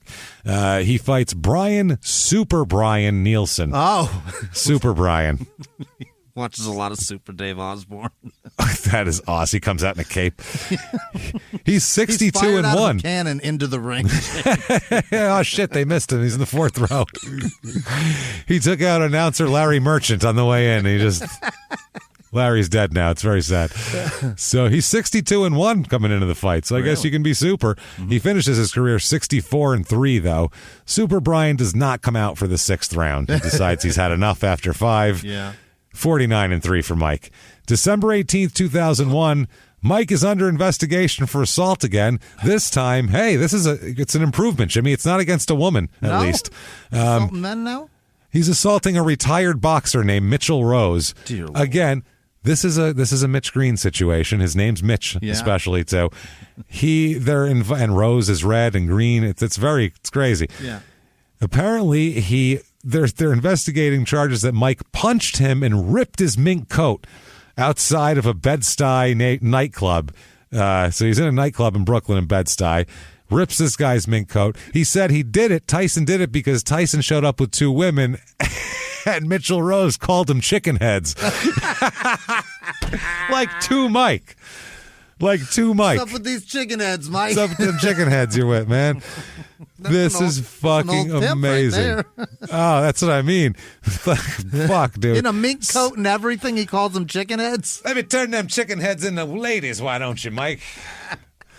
So I guess they interviewed the limousine driver, all these other witnesses. He's a former 300-pound heavyweight boxer who lives around that area on Bed-Stuy, and he said that he was assaulted outside the Sugar Hill nightclub at 609 DeKalb Avenue here. He said, "Look at Mike Tyson, leave him with a couple of chicken heads." That's what he said. He said that Tyson then threw a punch and, quote, "hit me in my neck." Hit me in my neck. And then ripped his mink coat. Wow. Members of Tyson's entourage told police that Rose had insulted the 2 women, after which Tyson gave Rose a short lecture about respecting women, according to the reports. Very short. 1 punch and a rip. They said he gave him a lecture about respecting women. Yeah, from Mike Tyson. In the neck. In the neck. Oh, that's amazing. Then they said that Rose followed Tyson and got his mink coat caught in the door of Tyson's limousine, and that's how it ripped. You're lucky you didn't go down the street with him. So he says, basically, hey, look at Mike Tyson with them chicken heads. And Mike Tyson said, listen, man, that's not how you treat ladies. You treat a lady respectfully. I'm leaving. This place is full of ruffians. And then Mitchell Rose followed him going, hey, fuck you, Mike Tyson, with them goddamn chicken heads. I'm going to climb in that limo with you, man. Fuck you. Oh, you got a door closing in my face. Oh, shit, you tore my mink coat. That's what happened, Mike's people? Come on now. He said, look at Mike Tyson with them chicken heads. What? I didn't say. I was talking to, shit, damn, Mike, what the fuck, man? That's how it went down. That fast, boys, I think. Mike. I thought, shit, man, I'm wise to fight too. So, they say there's no, Mike's people say it's one-sided allegations, blah, blah, blah. It's pretty fucking hilarious, though, honestly, if you're asking me. January 2nd, 2002, Mike's in Havana, Cuba for some reason. Not sure why. January 2nd? Yeah, I guess it was New Year. New Year's in Cuba is always the best here. Yeah. You want to relive. You want to relive Godfather 2 is what you want to do. Yeah. Did you ever see Godfather 2? You don't spend New Year's in Havana. Let's just put it that way. Bad shit happens. He does love New Year's Eve, though. That is a big holiday for him. He'll get busted later then too. Yeah. He apparently tossed glass Christmas ornaments at journalists trying to interview him. He started throwing Christmas ornaments at them and doinking them off of people. Pulling the bulbs off the tree and bink, bink. And then he got on an Air Jamaica flight and took off. Okay. January 22nd, 2002, Mike Tyson, Lennox Lewis press conference. Oh, boy. Okay, they're going to fight later on in the year. They come to blows during the press conference. There's a giant melee, and everybody's doing everything. Tyson ended the press conference by grabbing his cock over and over. Remember that? He kept grabbing his cock real aggressively and hurling violent threats at members of the press as well. I think that's the one where he said, I'll fuck you till you love me. I think it is, and he also admitted later that day that he was all coke. Later on, he'll admit that he was super coked up for that whole press conference. Not later that day, but years later, he'll be like, I was on so much coke for that. Unbelievable.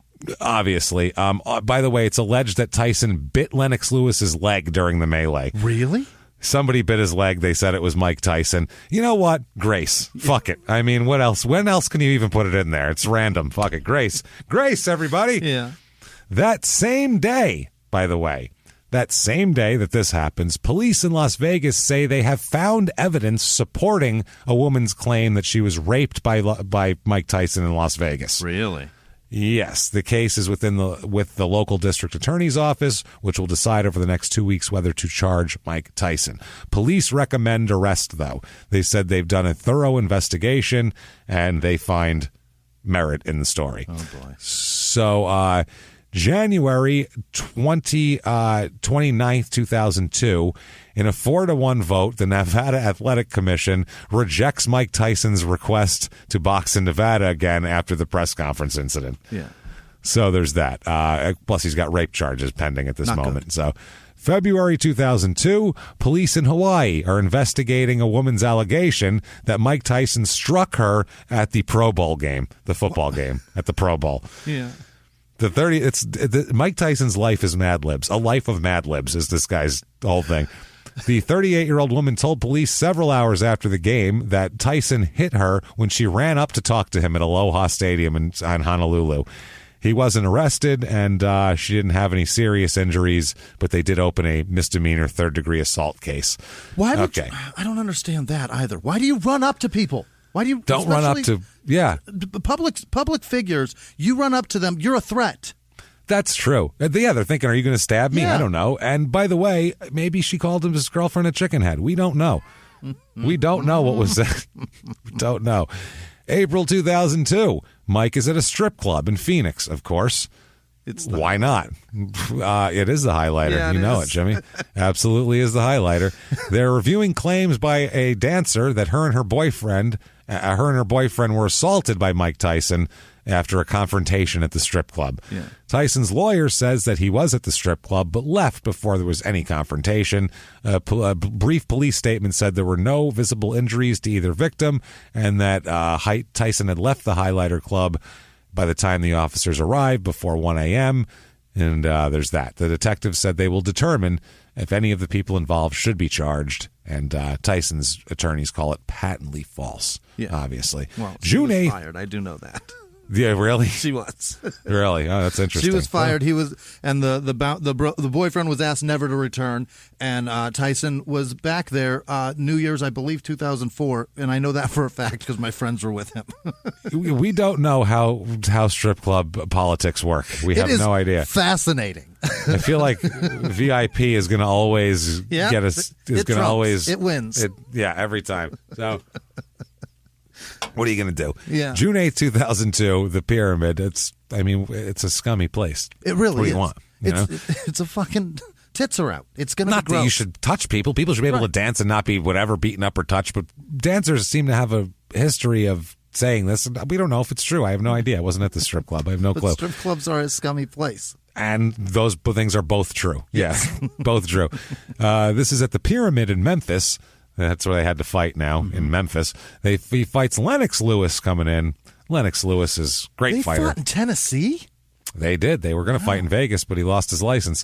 39-2-1 for Lennox coming in. 41-2-1 for his career. This is for 3 belts. Yeah. This is a big deal. Lennox is so much bigger than Mike Tyson. It's hilarious.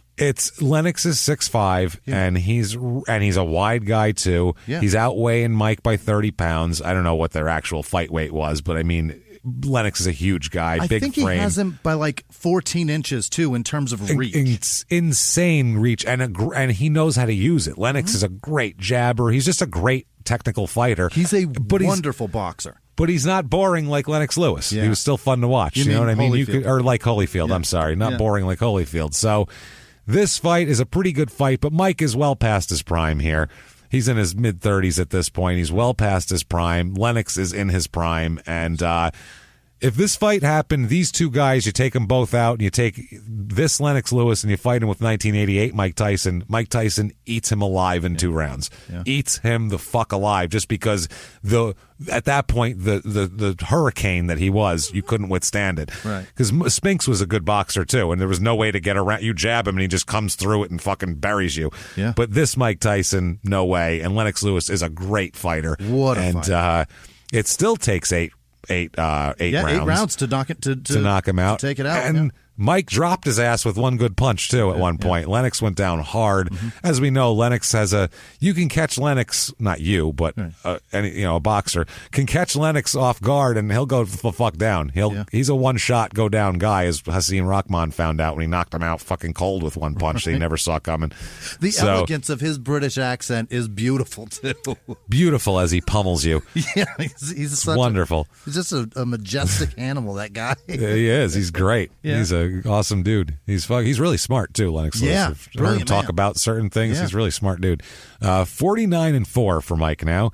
This fight was the highest grossing event in pay-per-view history at that moment in time. Makes sense. In history, $106.9 million that made ticket sales from 1.95 million buys in the United States. $50 a pop. Boom. That is wild. God damn. October 2002, they're still talking about the highlighter incident here. Yeah. Still going on. They're talking about here locally for a long time. Oh, I remember it being a big deal. Apparently, they come up say there's insufficient evidence to pursue charges against him. Yeah. Apparently, witnesses claimed that he headbutted her and punched him. That was headbutted her, punched him in the chest. Okay. That was the rumor here. January 14th, 2003, gets divorced. So that's that. No more money. Marriage number 2 in the books. Early 2003, like very early 2003, January, Mike pops up out of nowhere with a massive fucking tattoo on his face. Yeah. Now, we know what that is. Everybody sees that now. That was really surprising when he just popped up with that out of nowhere. People thought it was fake. First celebrity with a face tattoo. Yeah, that's the other thing we have to say. In 2021, tattoos or whatever, nobody looks twice at tattoos. No one's like, oh, I like your tattoos. Let me see them. It's like, yeah, you and everybody else. Fucking, It's not like that's a weird thing anymore. Mike popping up for a celebrity to put a tattoo on their face in 2003 was like, what the fuck is he doing? He has lost his motherfucking mind. Yeah. And in true 2003 fashion, it is tribal tattoo. It is. It very much is, and it's what every douche at a gym had on his bicep, and Mike put that shit on his face. That wasn't what he wanted, by the way. What do you want? Let's have him explain. This is an interview he did in 2014 with The Guardian, and he says why he did this to his face. He said, quote, "I just hated myself then. I literally wanted to deface myself." Oh, my. That's what he said. He said he wanted the tattoo artist to cover his face in stars completely. I think he made the right choice. Well, the guy said he wouldn't do it. No. He said, "I'm not doing that, Mike. I can't be responsible for fucking Mike Tyson's face up like that." So he said, "How about this Maori tribal design? Yeah. How about that? Maybe you like that?" And Tyson said, "All right, just throw that on my face then." You think he'd want to put more thought into what you want on your face. Right. He said, though, he doesn't have any regrets now, though. At the time he did it for bad reasons, but now he says, "It looks awesome. That tattoo is me." He said, "In the beginning, some people were scared by it, but the bikers would shout out, 'Oh, man, that's great ink.'" Yeah. So, yeah, the bikers liked it. So, February 22nd, 2003, fresh tattooed face and everything at the Pyramid in Memphis. He fights Clifford, the Black Rhino Etienne, who we know very well from our past. What was that episode? 47-ish, I want to say. Jesus. Right around there, because I think that was our first episode in a studio. And so it sounded really good. What did he do? Was he like a complete monster and raped all a child sorts or of something? shit? I think he beat up his girlfriend's kid, if I'm not mistaken. I don't remember what the hell it was. I don't Lots remember of what he stuff. did. Yeah. But let's watch Mike fight him. This fight, he's 24-1-1 coming in. This fight lasts 49 seconds total. So Clifford the Black Rhino Etienne on right my now. birthday in 2003. So the White Buffalo, he's beaten. Now he's going to beat the Black Rhino. Yeah. Oh, he missed that left hook. Oh, that's the leg twisting the under. Leg. His leg exploded. He was done anyway. He drilled him with that right, and his leg exploded. This dude just closes his eyes. He's not even fucking. He's not getting up because his knee's fucked up. And Mike helps him up. Yeah. Mike helps him up because he was very, I'm a beautiful soul. You're a wonderful fighter. I love you. I love you so much. So he's 50-4 now, Mike. Okay. 2003, he says that he's bankrupt. Yes, I remember this too. Claims bankruptcy. Says he squandered close to $400 million that he's made in his career. $400 million. Yep. He's in debt to the IRS, British tax authorities, and the mother of one of his children, who he owes $51,949 in child support. His debts total more than $27 million. Wow. At this moment. He says in the affidavit, "I've been in financial distress since 1998. Since that time, although my fight income, various asset sales, and litigation recoveries have enabled me to pay a lot of my debt, I'm still unable to pay my bills." So, yeah, he says in 2004, he says, I don't know if this is true, but in an interview, he says that since declaring bankruptcy, he's completely dead broke to the point where he doesn't have anywhere to live.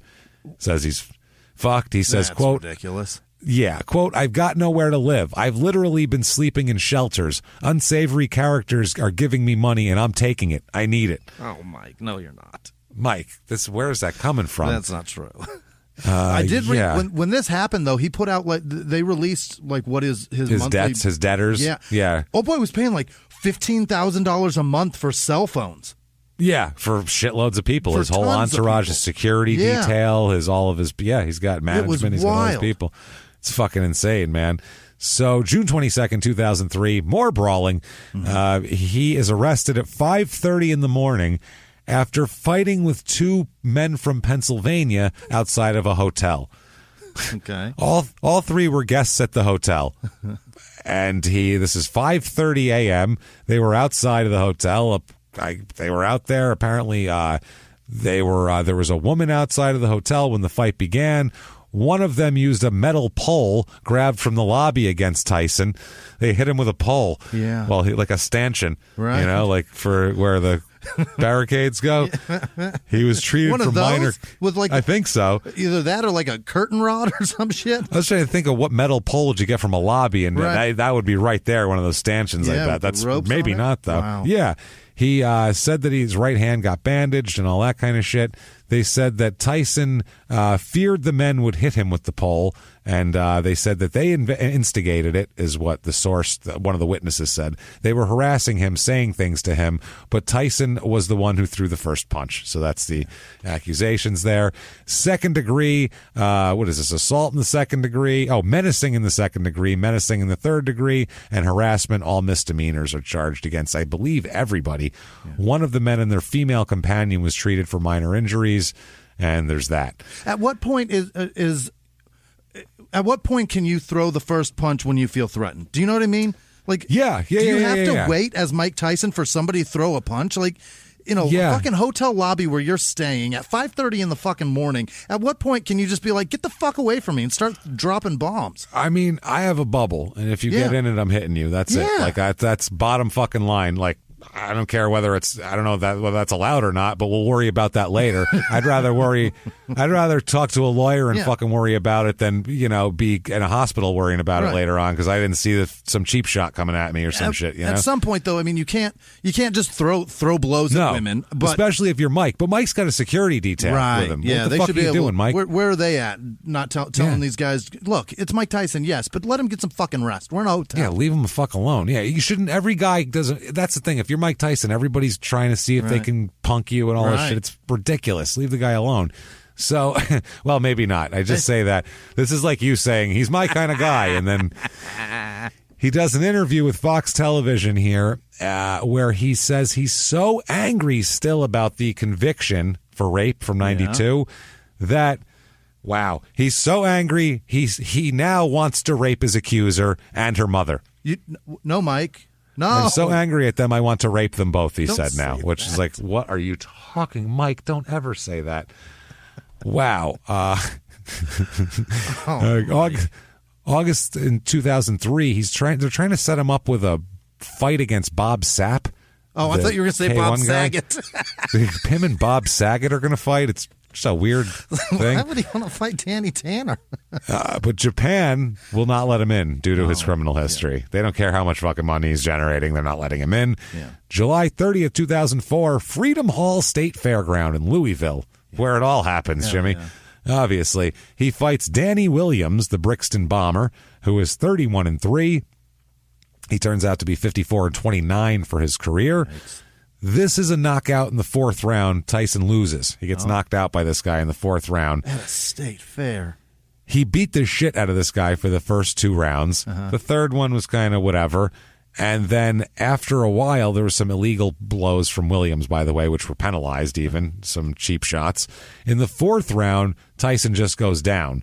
And he's knocked out. After the fight, we find out that Tyson tore a knee ligament in the first round. Oh, shit. And in his right leg. So basically, he had no punching power with his right hand because everything comes from your legs. So, especially with Mike. Mike squats down, fires up with his legs. If his knee ligament's torn, he can't hit. So he apparently he was pretty fucked up. He had to go have surgery 4 days later to fix his knee and all that shit. So that was it. He said that he couldn't throw any meaningful right hand punches since he had a knee injury. And no way to beat. So I think he just kind of went down like, I'm not going to fucking win this fight. Is that not the fight where he said he broke his back?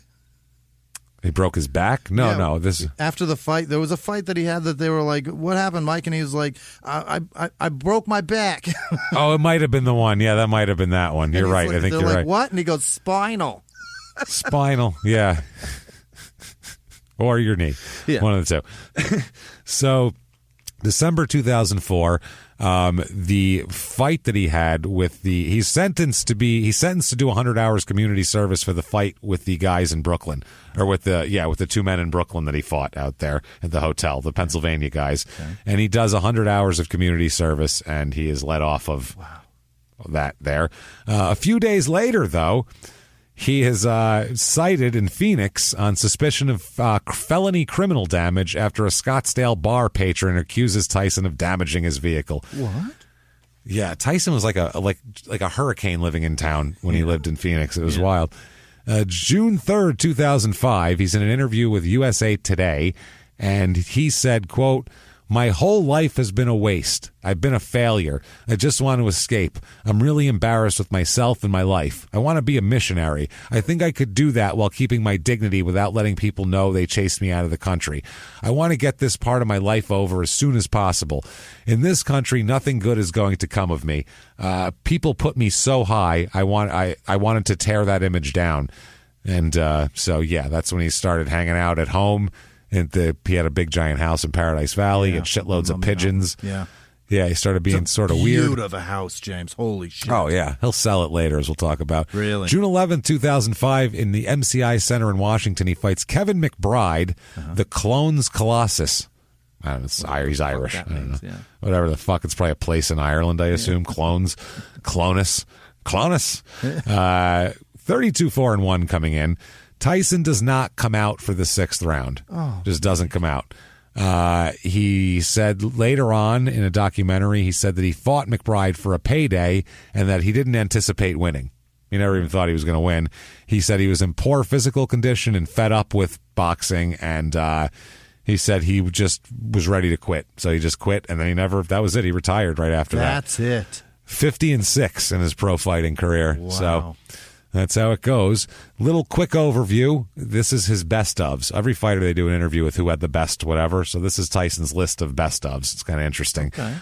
Best jab, Tony Tucker. I had to be certain to slip well to keep from getting tagged. TNT. Best defense, Larry Holmes. Yeah. I have to say Larry Holmes, even though I did win inside the distance, he was very tough to hit cleanly. He's a big guy, too. Fastest hands, Tony Tubbs. Tony Tubbs had the fastest hands. I was surprised how quick he let go with those combinations, and he was not afraid to throw them. Fastest feet, Mitch Green. Old Blood Green. Yeah. I think Mitch Green had the fastest feet. It was very tough to set up near him and throw big shots. He said that John Ribalta had the best chin. I hit Jose Ribalta. I hit him with everything, and he took it and kept coming back for more. Larry Holmes is the smartest. He said it comes with being a champion for 7 years. He said that the best puncher is Holyfield. He threw terrific shots with both hands and with bad intentions. I'm telling you, James, he's a great fucking great fighter. So boring. I love best boxer. Yeah, boxing Lennox skills. Lewis, right?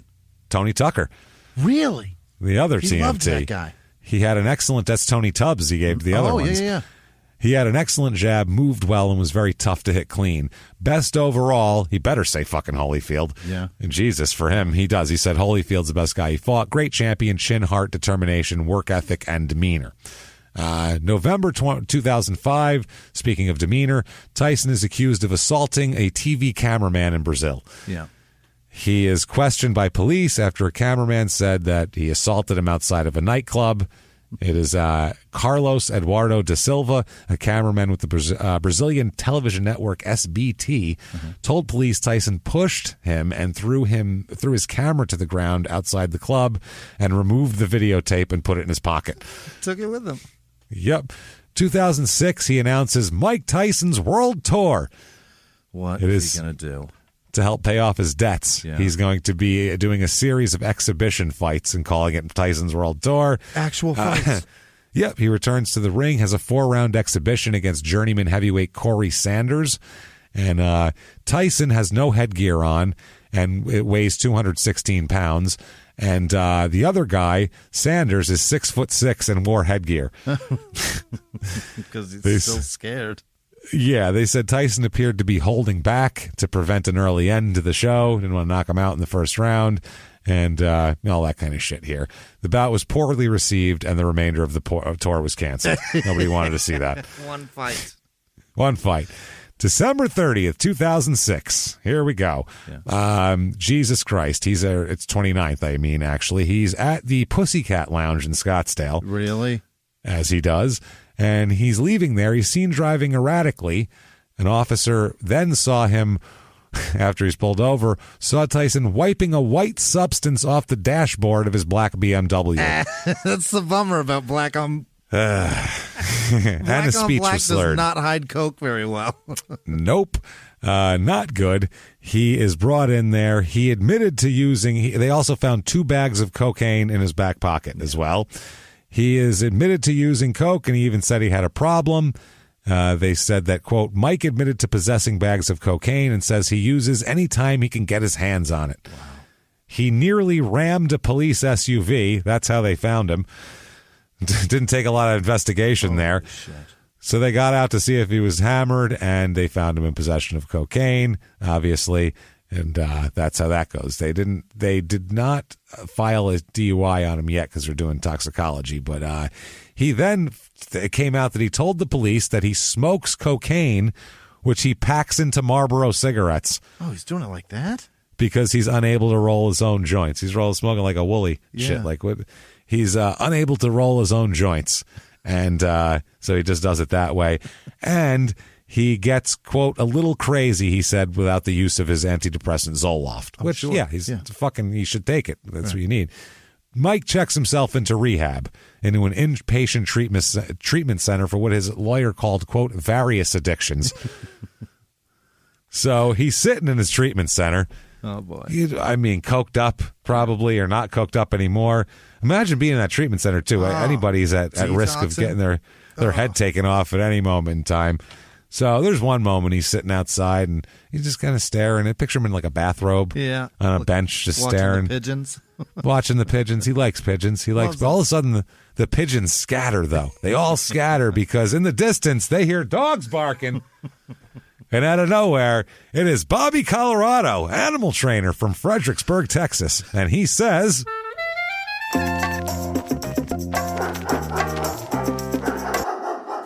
How is it you come to arrive here? Yeah. What the fuck? What are you doing? You have $400 fucking million? I don't think that's the gross national product of fucking Luxembourg, and you're making them pissing it away? What the fuck is wrong with you? Huh? What are you doing? You're buying Lamborghinis, and you're fucking grabbing people's tits and kicking them in the balls. You got a lot of problems, Mike. I'm going to tell you right now. You need to put all this pigeon bullshit away.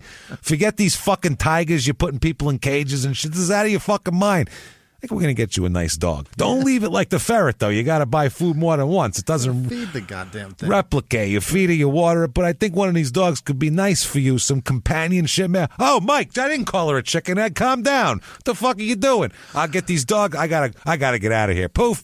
And in a puff of marinara sauce and dog shit, he's gone. And Mike is very confused, swinging at the air. Yeah. People just think he's shadow boxing, and they go, oh, look at Mike. He's getting in shape. He's got it back. He's still got it. Two of Tyson's former wives, I assume Robin Givens and Monica, wrote letters to the court asking for leniency as well at that moment. So he's getting out of Phoenix in 2007. He sells his 7,788 square foot property, James, house, so I guess. It's so big. It's on the west side of Mummy Mountain behind a gate, the end of a private cul-de-sac, 5 bedrooms, game room, library, guest house, 4-car garage. Boom. It's a nice place. He's going to sell his joint, puts it up for $2.339 million. That would be worth, I don't know, $12.5 million today. Yeah, this is 2007, so this is when shit's starting to fall apart. Yeah. Not great. September 2007, cocaine court. Here, he pleads guilty to charges of drug possession and driving under the influence. This is for the Pussycat Lounge, almost hitting the police SUV, coke on the dashboard. He had cocaine and was impaired, he said, when he was stopped. Pleads guilty to a single felony count of cocaine possession, misdemeanor DUI count. Faces up to 4 years and 3 months in prison when he's sentenced here. The DUI charge and a second misdemeanor DUI gets dropped as part of the agreement. And they say Tyson's been clean and sober for 8 months, and he's doing great. And his lawyer also says it's obvious that this was a crime he was committing against himself. Okay. So November 2007, he faces a possible sentence of 4 years and 3 months in prison, like we said. The prosecutor recommends a 1-year prison term for Mike, saying he's a multiple offender who'd been convicted of a violent crime, and he's only now just sought treatment for his drug addiction. And he says, quote, judge, by my calculations, this is his 4th or 5th chance. Yeah. The judge, on the other hand, sentences him to, you, sir, may fuck off 24 hours in jail. Hours. Yeah. And 3 years probation. Yeah, and then exile from the state. If you leave the state, we'll give you 24 hours in jail. Sell your house. Yeah. June 2008, this is one of the weirdest things ever. There's a federal racketeering case going on with gang members, right? A RICO case. And witnesses on the stand begin accusing Mike Tyson of paying to have people killed. Oh, my God. Yes. They said evidence was that Mike Tyson put up $50,000 to kill two men, is what a closing argument said from a witness here. The district attorney described the witnesses as unquestionably a liar, the witness who said that. And they said that it was Tyson said it's totally untrue. This is a trial in Brooklyn, New York, where, they're saying he knows people. This is Tyson's name emerged. The investigation of the Cash Money brothers, which I actually know this story very fucking well, as a matter of fact. A gang led by brothers Damian World Hardy and Myron Wise Hardy. I know this. I remember all this shit. They've read a book about this. Yeah. They have also alleged that Wise's killing in 1999 sparked a bloodbath that started in a housing project, and among those killed was Tyson's friend and bodyguard, Daryl Homicide Baum. He Shocking had a bodyguard named Homicide? Named Homicide. He absolutely did. Holy shit. At the trial, one of the gang members who turned state's evidence said that Tyson put out a $50,000 contract on the other guy who was killed because he was close friends with Homicide. Tyson denies the murder plots. He says, I don't know what the fuck you're talking about. Yeah. Tired of people throwing my name around, and that's that. All right, we're going to bust through the next 10 years because it's pretty crime-free here. Yeah. We'll just hit the funny moments. Cannes Film Festival 2008. The Mike Tyson film comes out here. It's a big deal. Tyson, it's called. It's a documentary, not the movie. Directed interview. It's a documentary. Yeah. It's very well received. He's very honest in it. May 27th, 2009. Yikes. Mike's 4-year-old daughter, Exodus.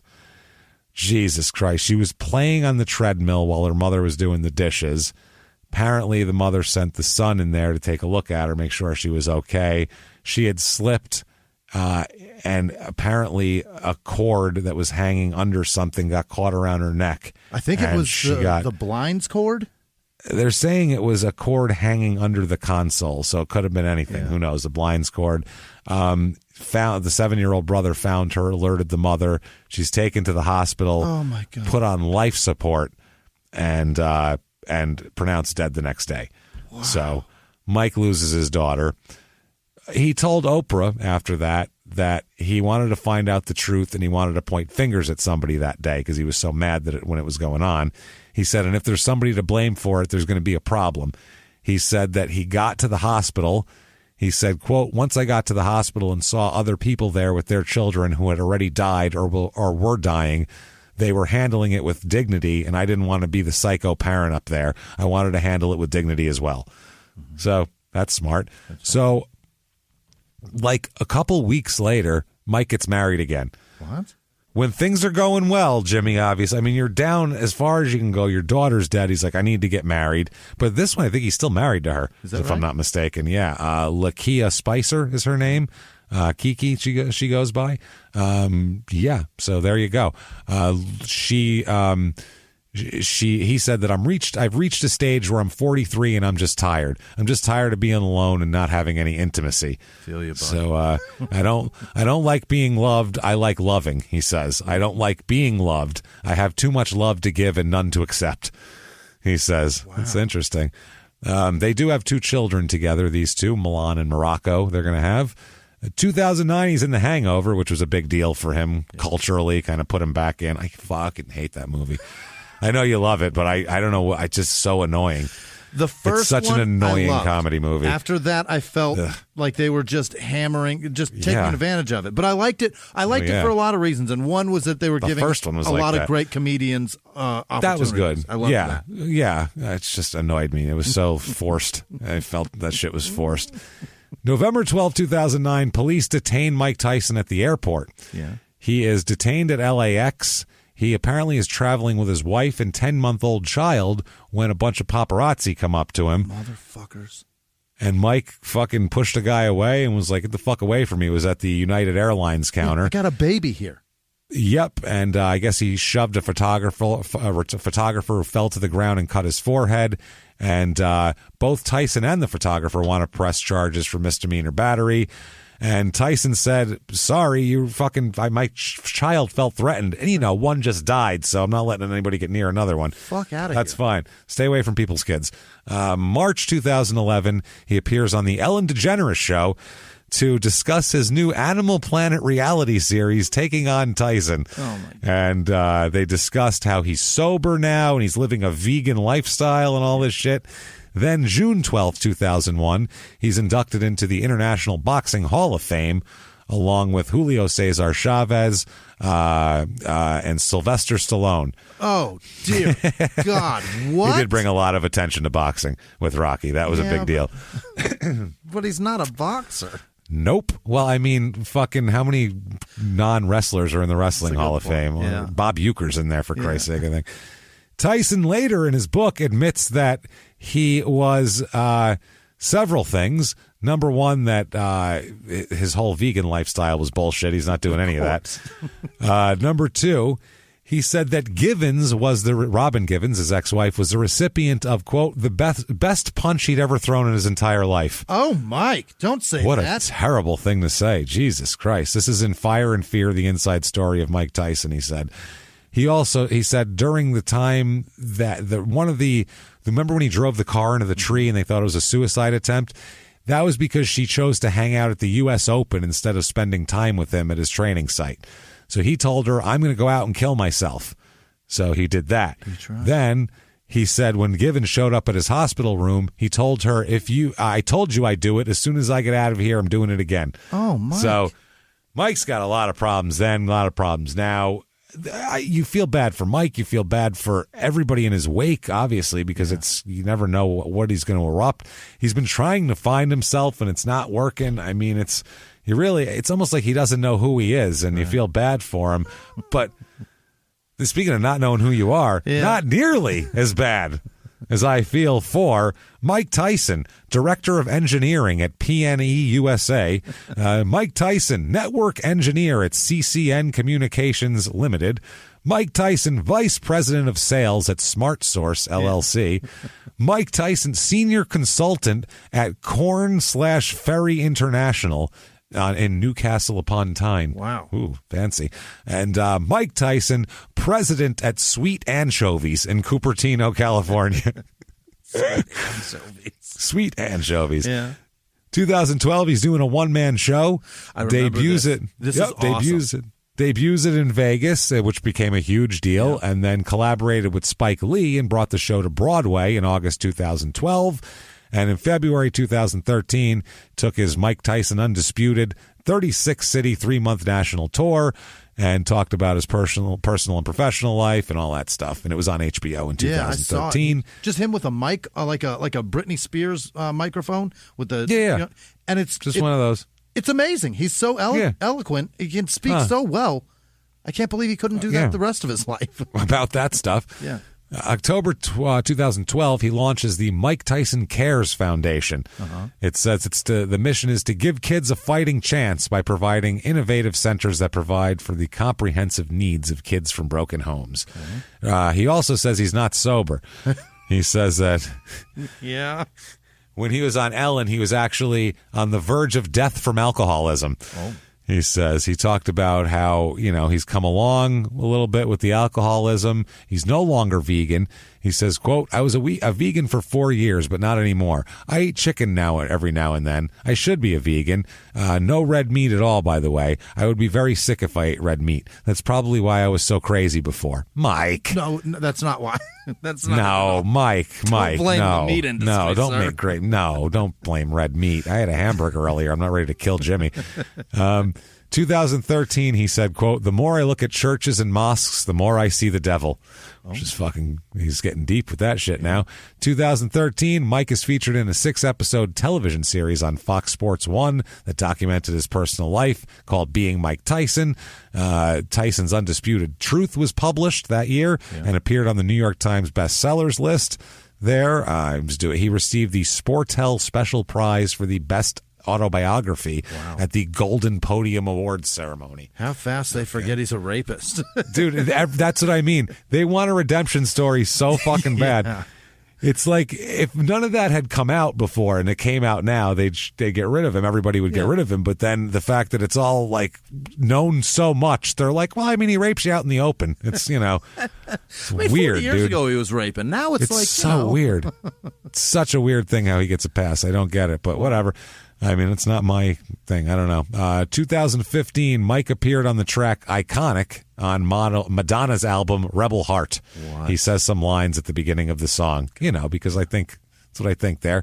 May 2017 publishes his second book, Iron Ambition, which he details his time with his trainer and surrogate father, Cus D'Amato. That's his big, that's kind of, I got him and Cus on the cover of it and everything.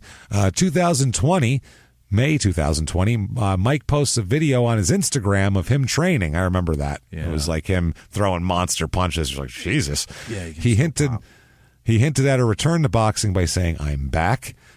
He wasn't back then, but he did come back to fight Roy Jones Jr., right? Yes. Yeah, Roy Jones Jr. That's right in front of my face.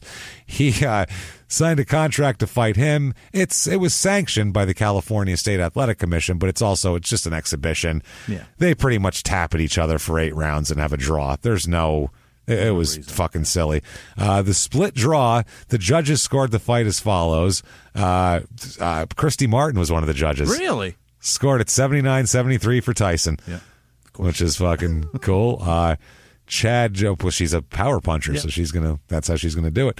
Chad Dawson, 76-76 draw, and Vinny Paz, who we will do an episode about very soon. Really? As a matter of fact. Oh yeah, he voted for Mike Tyson, which is one of the reasons why we're doing an episode. He's a criminal. No, I'm just kidding. July 2020, also, Mike announced the creation of Mike Tyson's Legends Only League. It's a league to provide retired professional athletes the opportunity to compete in their respective sports. That's part of the deal, was him and Roy Jones Jr., because they are both old. Okay. He also appears in All Elite Wrestling, AEW. Really? Recently, yeah. He helped... hell, it doesn't fucking matter. Jake the Snake Roberts was there, presented him with presenting somebody. I can't get into all this shit right now. We're running past 3 hours here, but still, this is it here. He appeared there, so he moved on to the next wrestling, as he's doing there. What else here? Oh, yeah, that's right. He told the New York Times in 2020 about his 1992 rape, quote, "I did not violate that woman." Wow. So he's still talking about it. March 2021, it was announced that Jamie Foxx will star in, executive produce, also the official scripted series Tyson. It'll be a limited series, probably directed by or executive produced by Martin Scorsese. Oh, so it's going to be great. Yeah, it's going to be a big one. That's going to be a big one. Jamie Foxx playing Tyson. It'll be like a mini series, like a 6-episode arc on one of these fucking streamers. It's going to be big shit. So, it's going to be amazing. Yep. Can't get enough Mike Tyson. Tough shit. We did 9 hours. Look up your own shit. If you need more Mike Tyson, honestly, look it all up on your own, because I think we've done enough. I think we fucking talked about him plenty. And that, everybody, is Mike Tyson. Is Mike Tyson in his entirety. And that could have been 4 parts, but no, fuck that. 3's enough. He really is. It's amazing. His story is literally just. It's amazing. It's wild. It does. It's been under. Yeah. There's no reason that life should have culminated ever to as the full that it is, and it's and not he owns even a weed done. company now too. Yeah, he's growing weed now. He has like a weed farm that he's working on now. So there's a lot still going on with Tyson. You can't get. This is the thing. We could do another 3-hour episode next week on all the shit we didn't cover in the 3 parts this week, all the little things we missed, and compile a whole episode about it. I'm not even fucking kidding. It's so we're not going to, but it could happen. He's a story man. He is. That, everybody, is Mike Tyson. If you enjoyed that, get on something that you listen to, some platform or app, and give us 5 stars. Damn it. Do it. It's 9 hours of Mike Tyson. We deserve it, fuckers. So do that. We require it. We require it. Head over to shutupandgivememurder.com. Get everything crime and sports and small town murder there. All your merchandise, all your stuff like that. And Small Town Murder was wild this week. You should check that one out. We had absolute hillbilly problem. Then it was a fucking issue. So definitely check that out. Do that. Also, you want to get on Patreon. Very important, Patreon, especially this week, because we have 2 gems for you. Yep. And anybody at the $5 level or above gets access to everything, of course, both episodes, Patreon. For Crime and Sports, we are going to talk about Christy Martin. Yes. The female boxer who was a badass and then just had a tough life after that, boy, with her, not on her fault. It's a lot. It's a crazy story. Listen to it. Christy Martin, the female Mike Tyson in the ring, not out of the ring. And then finally, also for Small Town Murder, it is time again. Yeah. Once again, it's been a long time. I think it's been since February, so we've held out long enough. The prisoner dating game is back, everyone. Wait. Tell your friends. Put the night aside. It's going to be so much fun. Prisoner dating game this week. Do we need to say more than that? No. Patreon.com/crime in sports. Yeah. That's it. Sign up right now. In addition to that, you're going to get a shout out, which we're going to do in a minute here. And Jimmy will probably mess your name up, but he doesn't mean to. He wants it to be right. I'm doing my best. That's fine. You can follow us on social media. We are at Crime in Sports on Twitter and Facebook, at Small Town Murder on Instagram.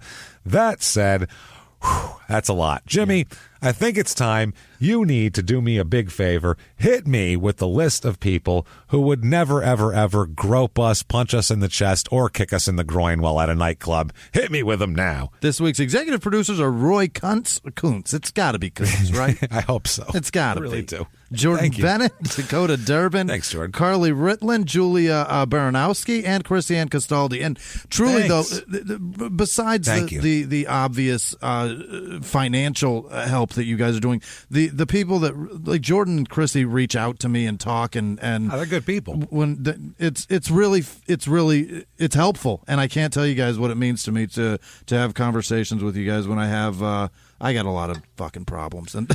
People I don't have time to talk to you, but I appreciate it. The words mean just as much as the money is the point. So thank you guys so much for everything you're doing. Thank you. Other producers in this all week, seriousness, thank truth, you. Honest, I'm fucking honest to kidding, fuck, but thank you from the heart. That I'm not kidding about. Other producers are James Martyr, Jennifer Ward. She donates both ways. Thank you so much, Jennifer. Appreciate it. Corporal Carl Kirshner, Peyton Meadows, Mark Hummel had a birthday. It's his 23rd birthday. Damn. With all the youth, you son of a bitch. Enjoy it.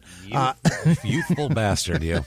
Nick Ruggiero, not a freak of Fark in Montana, whoever that is. Tanya Zamudio. Freak of Arkansas. Yes, Fark, but this one is not a freak of Fark. Not. In Montana. So I guess not. Of Montana? I don't know. Jan Markinko? Jaman? It might be Jean Markinko. I don't know. Markinko. Okay. Maria Rasper, Emmy Dumont, Caitlin Quinn making moose jerky, and she's sending us some, so thank you. Cool. Caitlin Quinn. Did I say Carly? I don't know what I did.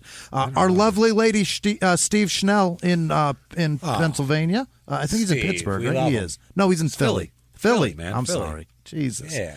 Janice Hill, Kelsey Couts, Michelle at Centeno, Kennels. She's in Baynesville, Ontario. Thank you so much, Michelle. Frank, the South African birdwasher. Monica Cruz, Nancy Weaver, Keaton McKinnon, Jess Finch, Marianne Rodriguez, Brendan Abels, Daniel Kaufman. Oh, he got married, by the way. Happy what? Congratulations. That's the thank you, Brendan Abels. Good to see you in there. He's a nice kid. I like that kid. Derek Disrogers, I think. Audrey N. Walker Washburn, Ryan Sherman, Perrian, I think. Renee with no last name. Dennis Scott, Kelly Kell, Jessica Cole, Annie. Forward? Say again? Dennis Scott? Yes. Dennis Scott, the sharpshooting, 3-point shooting from the Orlando Magic. Coach player. Dennis Scott. The weird face. A weird face. It looked like the theater masks, kind of like if you made that into a human. On a giant head. He had a big head, too. Big old head and weird face. Jessica Cole, Annie Zaragoza, Robin Hannaberry up in Canada. Thank you, Robin. Kimberly with no last name. I imagine that is whore. Tom Cotter, Justin Marshall, Liz Alaska, Mary Zacharuski, Steven Smith. Probably the 3-point bomber from the Heat, James. Steve Smith. Oh, definitely. Yeah. Yeah, on the Olympic team, the '96 Olympian. Yes, Heather and Dan Miller, 69. Whatever. Sure. Nikki Mendez, Jennifer Patterson, Brian Shimkus, Jamimi Petrowisman. Whatever. Leslie and Anna Anzalone, Alexis Hoare, Christian Sanchez, Chris Martin. I should probably explain that because people that are donating now don't know what the fuck that's about. They don't know from before. Yeah, because they don't stick around and listen to those. They listen for their name. And it means somebody's last name was Hoare. And Hoar. So now, and it was real. That's a real last name. Yeah, we were like, how do we? There's the only way to say this is whore. I'm sorry, you cannot say it any other way because you pronounce it the other way, and it's just extra stank on the whore. Yeah, it's just hooah. It's worse. She's a hooah. So now anybody that donates with just your first name gets whore as your last name. Last name, not because we're insulting you, but because it's fucking hilarious. Yes, it's just funny to have the last name whore. Christian Sanchez, Chris Martin, probably the lead singer of Coldplay, Irene Sabolvaro, Plank, Toby Muninger, Ashley Lott, Perry McDaniel, Michelle Vilas, Brittany Lloyd, Elaine Black, Suzanne Pena, Sarah Kinzier, oh boy, Kristen Stone, Christina Moody, Shalima Althaus, she's donated before and I recognize the name, Aaron Holiday, Mary Danielson, Sid Haas, Shelby Smith, Kyle Hurry, Molly Hoare, Vincent Diaz Jr., Mustafa Turani, TP Samurai or TPS Amurai, Marie Antoinette, probably not, Sue Adams, sure. I think she's dead, right? I mean, yeah, she but should be. Chuck Sharts, probably not. Tony Allen, Amanda Dawson, Tom Lawrence, Ashley Wiederman, Nick Carlton, Haley Absalom, Rebecca Miller, David Stilley, Wallace Bitches. What? I don't know. That's somebody's name. Melissa Ann, Chris Tremblay, Colton Tannehill, Lindsay Lavender, Tara Mealy, Chrissy Colby, Michelle Chitwood, William Masters, Jala Dawn, Kenny X, Suzanne Pena, CJ Hoare, Peyton Wallace, Lacey Warnke, Penny Deaver, Dan Brown, Sandy Sultan, Lillian Lovins, Tina Garuba, Dylan Murray, Katie Hoare, Marcelo Hoare, Robert Walsh, Jesse Lindsay, Janelle Dittus, Ken Lehman, Alice Krasno, Heidi Corey, Edwin Reyes, Deborah Wall, James Yates, Kyle Silva, Yusuf Maya Yuga fuck. What? Yusuf, that's what that is. Yusuf Maya fuck off. They were trying to make a funny name. That's what. And my computer corrected it to yourself. Maysal Rayak, what?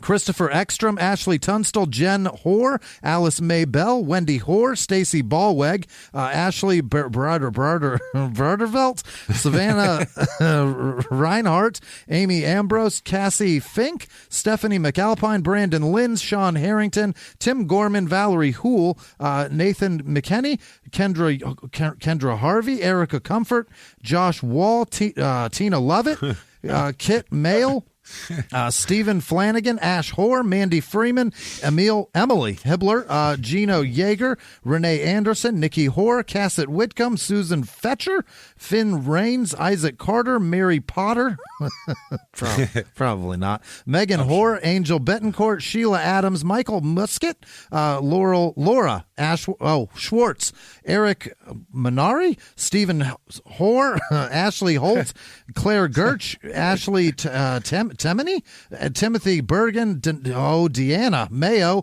Kylie Rowan, Jessica Yerman, Julianne Pinkerton. Fuck the Pinkerton. I watch Deadwood. Those people are assholes.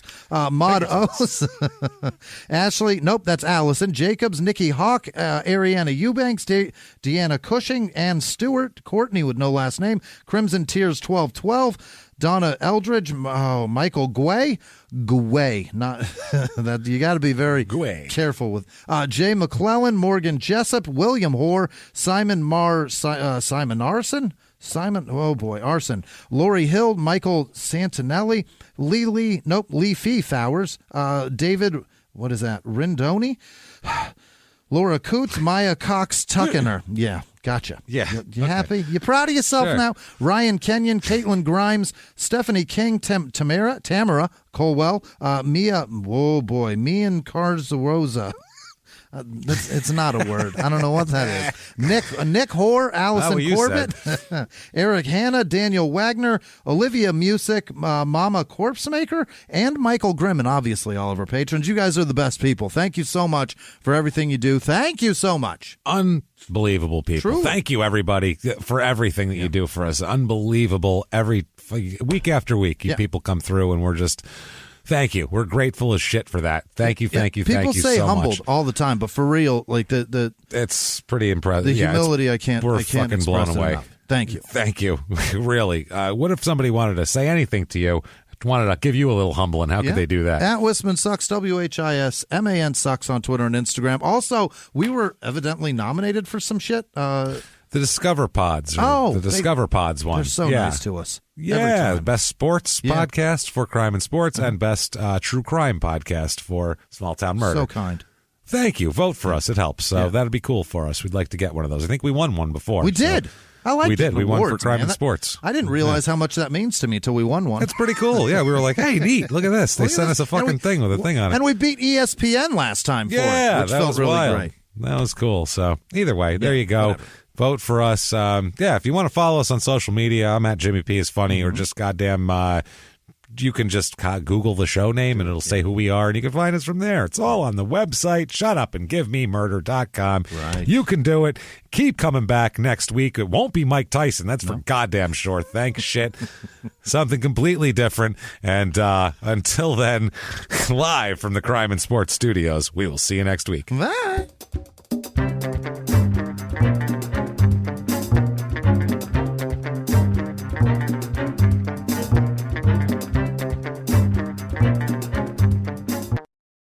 If you like crime and sports, you can listen early and ad-free now by joining Wondery Plus in the Wondery app or on Apple Podcasts. Prime members can listen early and ad-free on Amazon Music. Before you go, tell us about yourself by filling out a short survey at Wondery.com/survey. A few miles from the glass spires of Midtown Atlanta lies the South River Forest. In 2021 and 2022, the woods became a home to activists from all over the country who gathered to stop the nearby construction of a massive new police training facility, nicknamed Cop City. At approximately 9 o'clock this morning, as law enforcement was moving through various sectors of the property, an individual, without warning, shot a Georgia State Patrol trooper. This is We Came to the Forest, a story about resistance. The abolitionist mission isn't done until every prison is empty and shut down. Love and fellowship. It was probably the happiest I've ever been in my life. And the lengths we'll go to protect the things we hold closest to our hearts. Follow We Came to the Forest on the Wondery app or wherever you get your podcasts. You can binge all episodes of We Came to the Forest early and ad-free right now by joining Wondery Plus.